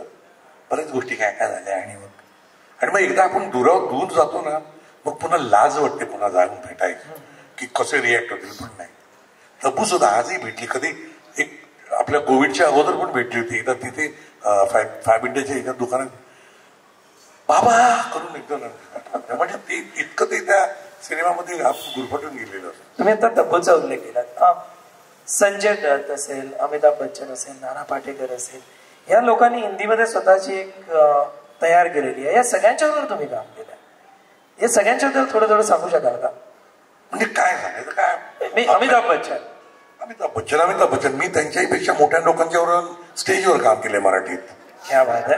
मग खरंच सांगतो आणि मला एकदा विचारलं तर बच्चन साहब के साथ क्या लगा आपको काम. म्हटलं क्या लगा अच्छा लगा लेकिन आपको डर नहीं लगा. मैं बोला थोड़े ईमानदारी से कहता हूँ आपको बुरा लगेगा शायद लेकिन मेरे लिए बच्चन साहब बड़े हैं लेकिन मेरे मराठी के जो मेरे सीनियर एक्टर्स को जिन्होंने मैंने अपने कॉलेज के जमाने से देखा उनके साथ थोड़े लोगों के साथ काम भी किया वो तो कहीं मीलों दूर है उनसे ऊपर है. तो मतलब मला आणि म्हटलं और एक बोलू डायलॉग की बात करता डिलिव्हरी दुबाजींचं नाव तेव्हा घेतलेलं आहे मी. हमें आप जाके सुनो खाली कैसे लोग तालियां देते जो ओवेशन देता डायलॉग वो होता है वो. तो ठीक है आई एम हैप्पी बच्चन साहब के साथ काम करना मजा आता है लेकिन no I am not in uh I have never overall किंवा असं कधी नाही. नानाच आहे आमचा त्याच्यावर काम आहे ते मजा असते धमाल असते. असं कधी वाटतं मराठी कोणी असेल तर आणखीनच धमाल असते.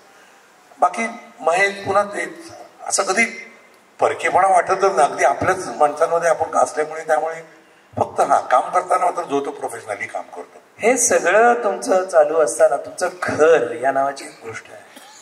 तुमची पत्नी त्यांची पत्नी छत्रपती अवॉर्ड विनर आहे. कबड्डीची कॅप्टन कबड्डीची महाराष्ट्राची कॅप्टन होती. मुंबई युनिव्हर्सिटीची कोचही होती. मग महाराष्ट्राची टीमची मॅनेजर होती. अरुणा चव्हाण तिचं पूर्वाश्रमीचं नाव. मग ती अरुणा साठम झाली. तर ती छत्रपती शिवाजी अवॉर्ड महाराष्ट्राची कॅप्टनही होती. सार्थक मी तो सिनेमा करत होतो त्यावेळेला नेमकं तिला ब्रेस्ट कॅन्सर झाला. त्यावेळेला माझा सिनेमा चालू झाला होता हे रे गुलामी मुस्तफा.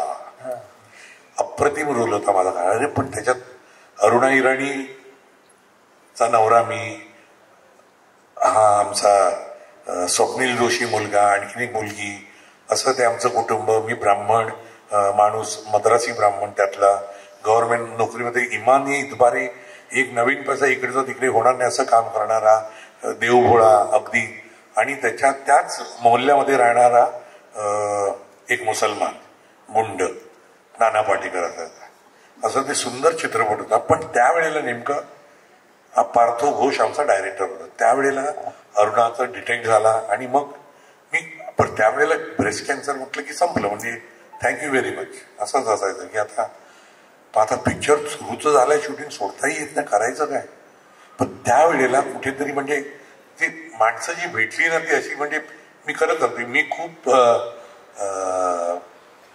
काय म्हणतो, खूप आशीर्वाद सौभाग्य माझं खूप त्या परमेश्वराची खूप त्याच्यावर माझ्यावरती खूप हे आहे की अरुणा इराणी, तर अरुणाजी म्हणायचं मी तिला, तिचा मी नवरा असतो. अरे इतकी प्रेम, ती आणि नाना दोघांनी पार्थोला बोलवलं. पार्थो म्हटलं, हे पार्थो देख, ये शिवाजी का वाइफ का ऐसा ऐसा हुआ है, इसको सुबह 9 बजे नहीं बुलाने का. क्यों? क्योंकि उसको सुबह हॉस्पिटल में जाना पड़ता है, 12 साढ़े 12 तक इसको बुलाने का, बाकी जो भी है तेरा शॉर्ट तू लेके रख.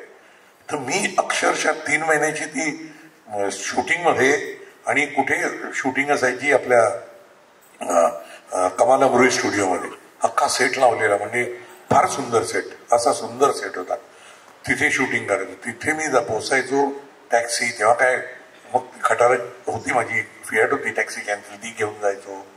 मग असं करून मला ते तेवढं सांभाळून घ्यायचे, केवळ आणि केवळ नाना आणि अरुणा इराणीमुळे आणि पार्थो घोष. तर हे आहे, पण तेवढी काळजी घेणारे किंवा आहे रे, म्हणजे माणसांसारखी माणसं सगळी. खरंच आहे, ती माणसांसारखी माणसं आहेत आणि म्हणून हा समाज चालू आहे, जग चालू आहे.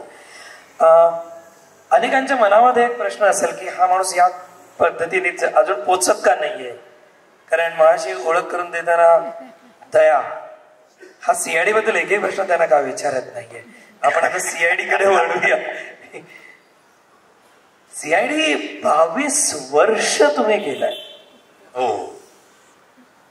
आणि 22 म्हटल्यापेक्षा आपण 24 वर्ष म्हणू, कारण 2 वर्ष अगोदरची पूर्वतयारी, एपिसोड करणं, 7 एपिसोड तयार करायला लागायचे ते 2 वर्ष गेली. इथे पार्ला कॉलेजच्या लॅबोरेटरीमध्ये आमची फोरेन्सिक लॅब असायची बरेचदा. हो, कुठे कुठे काय काय, तिथून गडकरी रंगायतला प्रयोगाला जायचो मी. आमचा ईपी मोटरसायकलवर मला घेऊन जायचा ठाण्याला.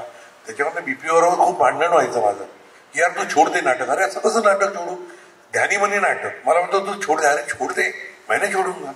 यार तुम्ही शूटिंग कशी करेगा म्हटलं. करले कैसे मी करणार आहे इतकं व्हायचं. मग एकदा नाटक बघायला आला, मग आपल्या दीनानाथला आला. नाटक बघितल्यानंतर का बघतो तर बीपी काय हो म्हटलं, बहुतेक खाली. मैं कैसे बोल सकता हूँ यार, नाटक छोड़, पण डेट्स का क्या करेंगे. तो वेडा झाला होता नाटक. म्हटलं ये प्रोड्युसर आहे मेरा महेश मांजरेकर, पुन्हा तोच बीपीचा असिस्टंट होता बरेच 100 वेळेला महेश. तेव्हा मग महेश, तो आणि मी सायनला, त्या मला वाटते गोपी का काहीतरी रेस्टॉरंट आहे मोठं, सायनचं नाक्यावर होतं, तिथे बसलो. 2 तास भांडणं व्हायची. मी काय नाही, शांत. यार तो कुछ बोलता भी नहीं. म्हटलं मैं क्या बोलूं, 2 प्रोड्यूसर मेरे यहाँ बैठे और मुझे दोनों भी चाहिए. प्रोड्यूसर नहीं, मेरे को जो कर है वो चाहिए मेरे को. नाटक भी करूंगा. करत मग त्यांनी, मग तू महेश तू मेरे को डेट दे दे आगे 3 महिने की. अरे असं करत त्या दोघांनी काय केलं देव जाणे. पण असे प्रयोगही केले आणि नंतर मग प्रयोग 400, 450, 425 प्रयोग झाल्याच्यानंतर नाटकही आपोआप बंद झालं. मग तेव्हा परत सिनेमाचाही दौर सुरू झाला होता जोरात. हिंदी सिनेमा, मोठमोठे सिनेमा केले यार सगळे. आणि त्याच वेळेला पुन्हा ह्याचं परत शूटिंग. असं करता करता शेवटी गिरीश रानडे आता, अरे यार सर काय करायचं सांगा आता, बघा मला तर काय कळतच नाही, कुठे तुमची डेट काढू. हो सर मला शिव्या पडतायत. मी म्हटलं म्हणून तर तू आहेस. म्हटलं मला नाही काय. हो सर सगळं ठीक आहे, पण कसं काय म्हटलं तू आणि बघून घे. पण आणि बरं गिरीशचं एक होतं की त्याने मला कधी फोर्स नाही केलं की हे पिक्चर करत आहे. मी मला जे आवडलं तेच मी केलं आणि तेच सांभाळायचं बरोबर. आणि मग तारखा सांभाळणं, माझी व्यवस्था बघणं, सगळं. आजही आहे. गिरीश आता नाशिकलाही गेला राहायला. मस्त आमचं जवळजवळ 16-17 वर्ष. मग सीआयडीच्या सुद्धा तारखा, ह्या तारखा सिनेमाच्या ते तो ऍडजस्ट करायला लागला. शेवटी प्रोड्युसर त्याला शिवाय द्यायला लागला. पुन्हा मीटिंग झाली. अरे काय विचार, मग पैसे आता तुझ्याकडे शिवाजी सर इतने आपके तो है तो बडा उनके, हे तोच बोलू शकतो, मी नाही बोलू शकत किंवा मी मागितले नव्हते त्यांच्याकडे. अरे यार ये कब हो गया, म्हटलं कब हो गया, मतलब मैंने तो नहीं बोला, लेकिन वो बोलता है की आपको मिलना, मग तुम लोग बात कर लो, मला काय. मी म्हटलं कशाला नाही म्हणून, ह्याला मी वाघाच्या तोंडी कशाला देऊ. म्हटलं बोला, मैंने बोला हा होना तो चाहिए, झालं. पण त्याच्यामुळे किती 7,000 ते 10,000 झाले एक एपिसोड करायला. त्यामुळे 10,000 म्हणजे बापरे भरपूर झाले. मग सॉलिड म्हणजे बंपर. पण एक सिरियल 22 वर्ष. अरे पण नाही, पण त्यावेळेला त्यावेळेला आठवड्यात एकच एपिसोड असायचा, मग 2 एपिसोड झाले, मग थोडी, मग बीपी सिंग कंटाळला, मला म्हणाले यार शिवाजी तेरे को पैसे देना, तू चॅनल वाले बोलते की शिवाजी को हम लोग ले लेते हैं on contract basis so that Shivaji doesn't go anywhere else. कारण त्यांना सगळं कळतं कुठून काय डिमांड येतं नाही. अमेरिकेत सुद्धा सोनीचं हे आहे, तिथेही फेमस झाली होती सिरीज इंडियन लोकांमध्ये अर्थात. तर असं ते सगळं चालू होतं. पण 22 वर्ष एखादी गोष्ट करत असताना कंटाळा नाही आला तुम्हाला कधी? नाही रे, नाही, अजिबात नाही. जेन्युअनली म्हणजे खरंच मला हे आज नितीन तुम्ही विचारलं, पण हे अनेक हे इंग्लिश पेपरवाले, हिंदी पेपरवाले वगैरे बरेच विचार, साला 22 साल से एक ही कर, 22 साल म्हणजे 15 साल हो गए, 10 साल, आपको ऐसे बोरियत नहीं होती आपको? मतलब किस चीज की? नहीं, आप ये जो सीआईडी कर, मतलब सीआईडी की एक ही स्टोरी नहीं होती ना, हर एपिसोड में अलग अलग होती है, अलग अलग क्राइम होता है, उसमें भी एज एन एक्टर तो हुई हूँ, लेकिन क्राइम कैसे किया, इन्वेस्टिगेशन कैसे हुआ, ये भी एक इंटरेस्टिंग पार्ट तो उसमें होता ही है. तो मेरे लिए ये भाग तो है ही है. ऊपर से मैं एक पूछूं, आप जाके सचिन तेंदुलकर फुल फॉर्म, मतलब सचिन तेंदुलकर को पूछेगा तो बैटिंग करते हो बोर नहीं होता? अरे सर क्या बात, क्या बात. बिल्कुल. मतलब ये जो है ना, दिस इज माई लाइफ, ये मेरा, ही माझा जगणं आहे, याच्यावर पैसे के लिए नहीं, ये मैं करता हूँ तभी तो मैं खुश रहता हूँ. माझं सुख आनंद सगळं याच्यावर आहे. आणि तू पण म्हटलं ही सगळी भावंड झाली, मी सगळ्यात मोठा वडील बंधू आहे अख्ख्या युनिटचा, असं ते सगळं जमलं होतं रे. तर असं पण मग त्यावेळेला अशी ओढाताण नाही झाली का की एखादा चित्रपट हातातून जातोय याच्यामुळे एखादा, आणि मग व्हायचं अनेकदा, म्हणजे 4-5 सिनेमा तरी हिंदी सुंदर सुंदर सिनेमा सोडले. मला गिरीश सर हो काय, म्हटलं नाही गिरीश, असा एखादा सिनेमा आठवतोय की जो? नाही आठवत, खरंच नाही आठवत, कारण मी लक्षच नाही दिलं. मला मी ज्या गावी जायचंच नाही त्याचं नाव तरी कशाला हवं, कारण मग उगीच त्रास करून घ्यायचा. इथे मला आठवतं की म्हणजे 5 दिवस जर एपिसोड शूट असेल तर 5 दिवस माझी गरज आहे. मी म्हणेन की मी 2 दिवस येणार नाही, तर मग स्टोरीचं कसं काय. बरं चॅनल एकदा एवढं भांडण झालं होतं, निकोपाला गेलो, म्हणजे मी आणि बीपी म्हणाल की यार शिवाजी यार तू एक तो डिसाइड कर, करना है या नहीं करना है. म्हटलं मी नाही करतो, मुझे ये एपिसोड 3 एपिसोड करतो, आगे का नाही. एक दिवस शूटिंग करत होतो आम्ही काय MIDC मध्ये, मला ये लेटर पढ़, मतलब क्या है, ये चैनल का लेटर है. मुझे नहीं पढ़ना, मैं क्यों पढ़ूं, चैनल ने बोला है, उसको किधर जाने का है जाने दो, एक सीन तो एक सीन, लेकिन वो चाहिए ACP प्रद्युमन चाहिए, तेरे बगैर ये मेरा सीरियल नहीं हो सकता है. तो यार अभी देख, म्हणजे चॅनलने बांबू दिलं. पण मग नंतर हळूहळू मलाही जाणवायला लागलं की इट्स क्रिमिनल, की सफर होतोय. कारण इतकी सुंदर ते सगळं लिहिणं होतं, हे होतं. विक्रम भागवत तेव्हाही होता, बीपी जीव ओतून सगळे करायचे रे कॅम्प, आणि सिनेमासारखे शूट व्हायची. त्यामुळे मेहनत सगळ्यांचीच होते आणि नाही बाहेर पडणं चुकीचं होतं. तर मग हळूहळू सिनेमा एवढं झालं की मग नंतर म्हणायला लागले की यार वो शिवाजी साटम के पास तो टाइम ही नहीं है, डेट ही नहीं है, वो तो CID में बिझी. इतकं व्हायचं. अशोक कोठावळेंनी मला सांगितलं होतं की 9:15 पर्यंत तुम्ही मुलाखत आटोपायला घ्या. 9:20 झालेली आहे. आपण थोडस चालू ठेवूया का थांबूया? एक 2-4 मिनिटं आपण तुमच्या मनातले काही प्रश्न घेऊन मी पुढे जातो. कोठावळे साहेब, हा जाऊया ना पुढे. नाही, चाबूक नंतर बसण्याच्या आधीच विचारलेलं. तुम्हाला अनेक पुरस्कार मिळाले, लता मंगेशकरांच्या हस्ते मिळालेला पुरस्कार आणि लताबाईंचा तुम्हाला मिळालेला जो एक प्रेमाचा भाग आहे. लता दिदींच्याकडनं खूप त्या सीआयडी होते, अख्खं मंगेशकर कुटुंबच सीआयडीच्या प्रेमात होतं. आणि त्यातल्या त्यात लता दिदींचं आणि त्यांचं माझ्यावर जास्त प्रेम, कारण एक तर मी मराठी, माझं नाव शिवाजी आणि मी मेन रोल करतो. त्यांना अत्यंत अभिमान मराठी असण्याचा प्रचंड, त्यात पुन्हा हिंदुत्व हे जोरदार, हे सगळं दिदींच्या बोलण्यात असायचं. पण प्रेम करणं म्हणजे मोठ्या बहिणीने प्रेम करण्याचं. मला आधी पहिली भेट आठवते. मला एकदा त्यांचा इंटरव्ह्यू करायला बीपी सिंगला सांगितलं होतं सोनी चॅनलने. तो म्हणाला मेरे से नहीं होगा शिवाजी तू या, मेरी तबीयत ठीक नहीं है यार, तू बात कर ले, हो तो बहुत खुश है तुम्हारे ऊपर. आमचा अजय वालवणकर जो आता सोनीचा बिझनेस हेड आहे, तो त्यावेळेला आमच्या याचा बघायचा. तो मला म्हणाल मी आहे, आपण जाऊया. दिदींना हे हे हे प्रश्न विचार हिंदीत. बरं म्हटलं. अरे धाकधूक त्यांच्या त्या प्रभुकुंजमध्ये पेडो रोडला गेलो. मी नेमका मकर संक्रांतीचा पहिला दिवस. घरामध्ये आपल्याकडे तिळाचे लाडू मी ते बांधून घेतले, प्लॅस्टिकच्या पिशवीत घालून त्याला छान रंगीबेरंगी कागदाने हे करून. म्हटलं विकत घेतलेले कळतात ना, हे म्हणजे आता आहे ते आहे. आणि ऐन वेळा आता कुठे शोधायला जाऊ. गेलो, बसलो, 2 मिनिटांनी बाहेर आल्या. असं हळूच बघितलं, शिवाजीराव आला. हो पटकन उठलं. हो म्हटलं बसा. आली. मग आल्या 2-3 मिनिटांनी. आणि काय घेणार म्हटलं काही नाही. काय नाही कसं, पोहे अफलातून पोहे होते. काय कोणाला ते पोहे सुद्धा अफलातूनच लागले त्यावेळेला. आणि अरे यार खरंच सांगतो. मग बसल्या. म्हटलं दीदी नमस्कार केला दीदींना वाकून. आणि म्हटलं हे लाडू आज मकर संक्रांतीचा पहिला मी सुद्धा बांधून ठेवले तुम्हाला घरी न्यायच्यासाठी. अरे दीदीने सांगितलं हे लाडू बांधून ठेवले घरी नेण्यासाठी, म्हणजे बांधून ठेवले ना, असं नाही की. आणि ते खरं जेन्युनली पिशवीत घालून अगदी आपण जसे नेतो कोणा, फक्त त्याला छान हे केलं होतं तसे ठेवले होते. मग गप्पा ठेवीन भालवणकर, मी काही शिवाजीरावांच्या बरोबर हिंदीत बोलणार नाही, तुम्हाला पाहिजे तर घ्या नाही तर नका घेऊ. मग त्यांना आनंद काय तर मी आपल्या घरी आले सीआयडीचे. आणि मग त्याच्यानंतर मग वरचेवर गप्पा अर्धा तास रात्री 11-11:30 वाजता गप्पा असायच्या दिदींच्या बरोबर.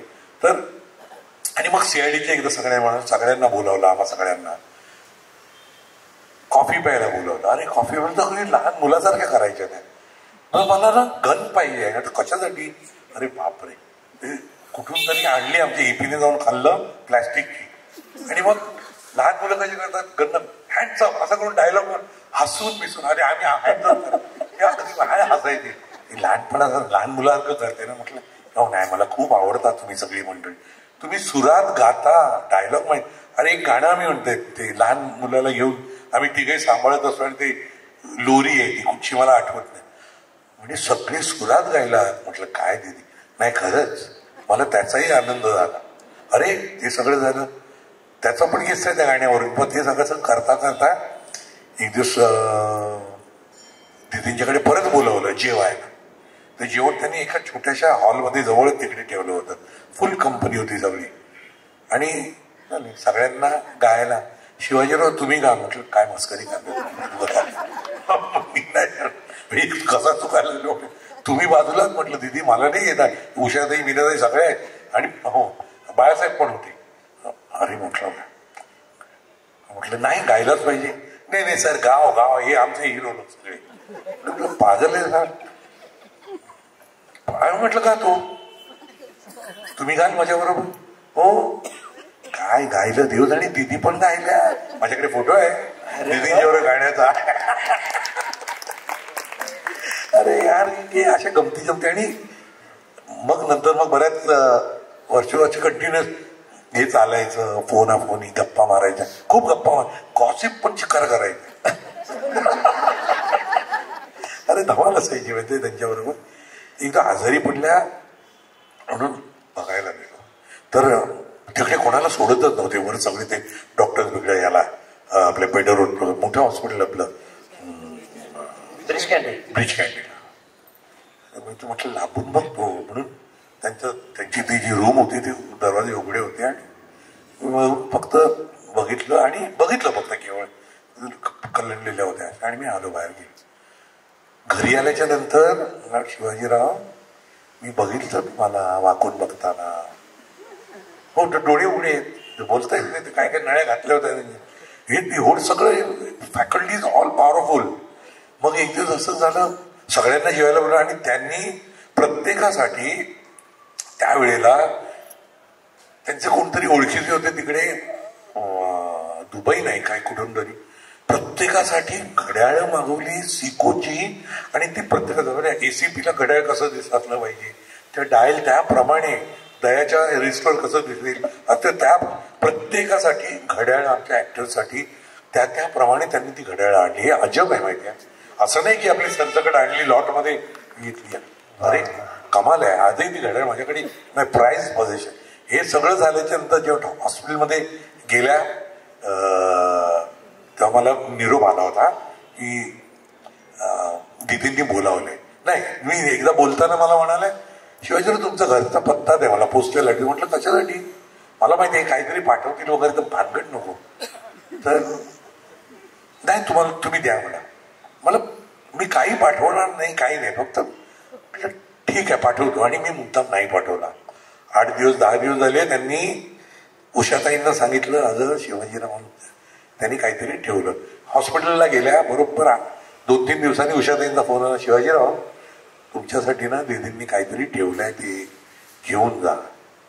तोपर्यंत दीदी गेल्या होत्या.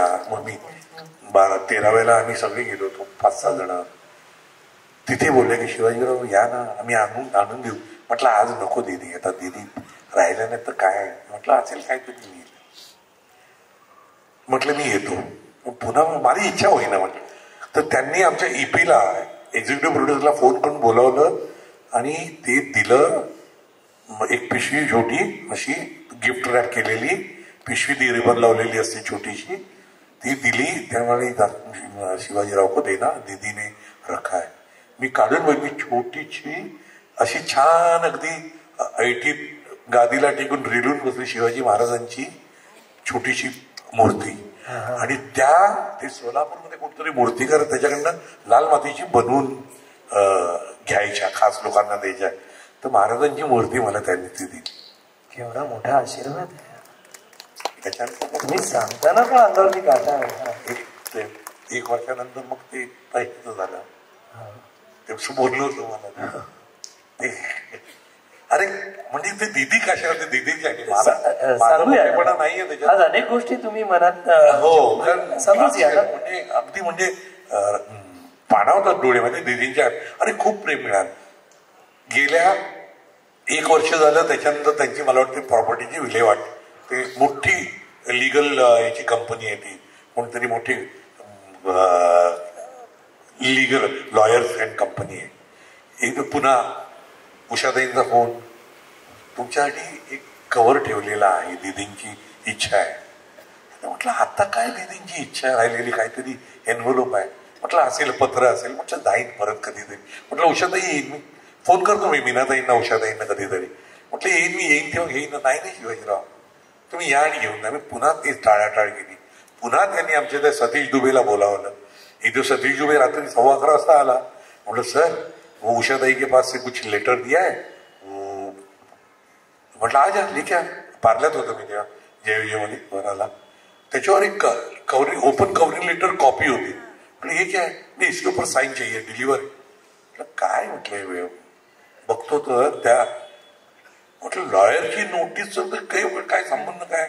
म्हटलं काय झाले की चप्पल माझ्या मनात नाही का काहीतरी. बघतो त्याच्यात लिहिलं होतं माझ्या नावाने त्याच्यात 5 लाख रुपयाचा चेक होता. अरे बापरे. मी सही केली आणि डोळ्यात पाणी आलं आणि तत्क्षणी अगदी हसायला पण आलं. तर मला सतीश म्हणतो सर क्या हुआ आप हंस क्यों रहे हो खुश हो गए हो. म्हटलं हाँ क्या हुआ. मतलब खुशी क्यों नहीं होगी ये पैसे कहाँ जाने ये भी मुझे दीदी ने बताया है. त्याच क्षणी म्हणजे डोक्यात आलं मी आपल्या भगिनी निवेदिता हे मोखाडामध्ये मोखाडा जवार मोखाडा आमच्या इकडे निरंजन केतकर राहतो तो तिकडे जात असतो. निरंजनला म्हटलं निरंजन पैसे खात्यात जमा केले, तसा चेक त्यांना दिला आणि म्हटलं लता मंगेशकर स्मृती प्रित्यर्थ शिवाजी साठे याचकडून सप्रेम भेट, ते पैसे दिले. म्हटलं सत्कारणी कसे लागले. मीनाताई म्हणायच्या की दिदीनं असं देत असायची कोणाकोणाला काय काय काय, पण तुम्ही खूप छान केलं. अशा दिदी होते. हे खूप छान करणं हे फक्त छान माणसांना जमतं नाही का. आणि मला वाटतं हाच क्षण आहे, ह्या क्षणी आपण थांबायला हवं. आपल्या मनामध्ये शिवाजी साटम या अभिनेत्याबद्दल, शिवाजी साटम या व्यक्तीबद्दल, शिवाजी साटम या इतक्या सगळ्या गुणांनी भरून आणि भारून असलेल्या एका माणसाबद्दल कृतज्ञता बुद्धी मनामध्ये ठेवूया. सर तुम्ही आज अरे खूप मजा आली. मी खूप गप्पा मारू शकतो, 11 वाजेपर्यंत पण गप्पा मारू. ही लोक पण तेवढी थांबतील.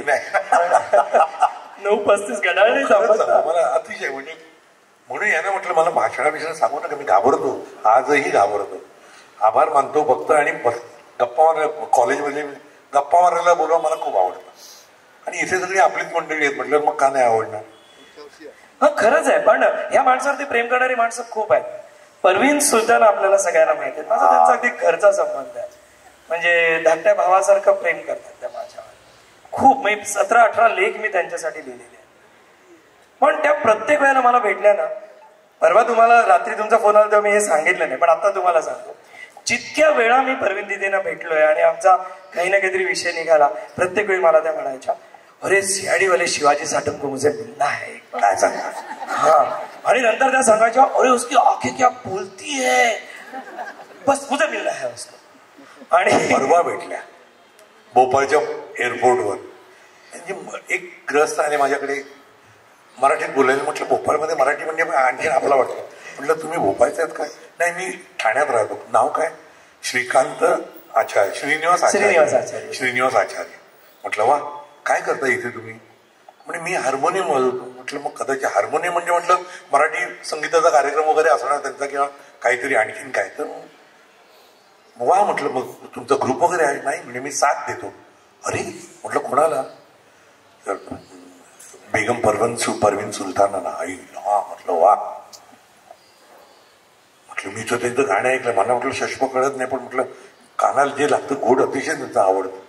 भेटायचं आहे. म्हटलं हो. बसले. मधुराला सांगितलं, मधुरा आम्ही सगळे पन्नाला जाऊन आलो. मधुरा खूप म्हटलं पप्पा भेटूया म्हटलं चल मलाही भेटायचंय. आणि म्हटलं कुठे सगळं आटोपलं आणि गेलो जवळपास, तर मुलगी धावत आली त्यांची. तिने माझ्या पायात, तिला ऍक्टर व्हायचं, ती गाते अप्रतिम, पण तिला नाही दिलं. आणि खूप बोलली. म्हटलं अभि तुम्हाला मम्मी की साथ मिळलं, I want to meet your mother. तर त्यांनी मम्मीला हात मारली. आम्ही गेलं तर ती उठून आल्या आणि मी पहिलं दोन्ही आता हात धरले. अरे आपकी आंखें क्या बातें करती है. मी म्हटलं अरे बापरे. म्हटलं मी वाचलो नाही, पैर नाही केलं. म्हटलं नाही मी छूंगा.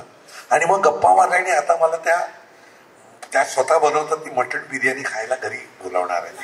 आपण दोघं जाऊया. हा ग्रहस्थ त्याच्या अगदी. त्याच्यानंतर मग मी भाव घाललं. म्हटलं माहितीये का कोण भेटल्या आणि काय बोलल्या. त्यांना सांगा मी त्यांचा मोठा फॅन आहे, त्यांना द्या जरा फोन. अरे म्हटलं नको आरेकर काहीतरी द्या. म्हटलं ठीक आहे देतो. मी अक्षरशः जाऊन सांगितलं. म्हटलं परवीन दीदी हे आपके फॅन आहे. बोलला कोण आहे. हिने घेतलं मुलीने. अरे तो नितीन अंकल आहे. त्यात मी दोघं बोलले खूप. पण त्याच्यानंतर अगदी शेवटवर निघताना त्या बसल्या होत्या लगेचसाठी. मी पण निघालो. मी जाऊन भेटलो. असं मला जवळ घेतलं एकदम. त्या बसल्या होत्या, मी वाकलो ना तर अगदी जवळ, जसं आपण आपल्या माणसाला घेतो ना तसं. हो असं खूप छान मस्त. कारण तुम्ही अख्ख्या जगासाठी आपला माणूस आहात. खरं ह्या आपल्या माणसाच्या बद्दल कृतज्ञता व्यक्त करतो. पण एक आवाहन आपल्याला सगळ्यांना करायचे. आजचे आपले डिजिटल पार्टनर्स आहेत सेन्सिबल मीडिया प्रोडक्शन्स. बेसिकली ही एक सेन्सिबल कम्युनिटी आहे जी सेन्सिबल गोष्टी, मराठी नाटकं, मराठी पुस्तकं, मराठी संगीत, या सगळ्या डिजिटल प्लॅटफॉर्म्स मध्ये यांचं भरीव योगदान आहे. त्यांचं काम तुम्हाला पाहायचं असेल आणि त्यांच्या कामाला पाठिंबा देऊन त्याचा आस्वाद घ्यायचा असेल तर सेन्सिबल मीडिया प्रोडक्शन्स हे त्यांचं युट्यूब चॅनल आहे, ते नक्की सबस्क्राईब करा. कारण तसंही सबस्क्रिप्शन फ्री आहे. तुम्हाला त्यांचा कंटेंट जरूर आवडेल. आता उद्याच्या कार्यक्रमाबद्दल, उद्या सुप्रसिद्ध सरोदवादक पंडित ब्रिज नारायण यांची मुलाखत आहे. सुसंवादक आहेत केशव परांजपे. उद्या येणारच आहात तुम्ही सगळे. तुमच्या सगळ्यांच्या प्रति कृतज्ञता व्यक्त करतो. कोठाळे साहेब, तुम्ही मला ही मुलाखत घेण्याची संधी दिली, तुमचे आभार मानतो. लोकमान्य सेवा संघाच्या ऋणात आपण सगळेच कायम असतो. मी मला पण आभार मानायचे, खरंच सांगतो. म्हणजे कोठाळे साहेब खरं खूप खूप आभार. ऐकून होतो फक्त लोकमान्य सेवा संघ त्या मॅजेस्टिक गप्पा गोष्टींच्या, तिथे मला बोलवून अगदी मी मोकळेपणाने अगदी बोललो. मला जे काही सुचत होतं आणि नितीन सर विचारत होते ते, पण मला खूप खूप मजा आली, खूप आनंद झाला तुम्हा सर्वांना भेटून गप्पा मारून.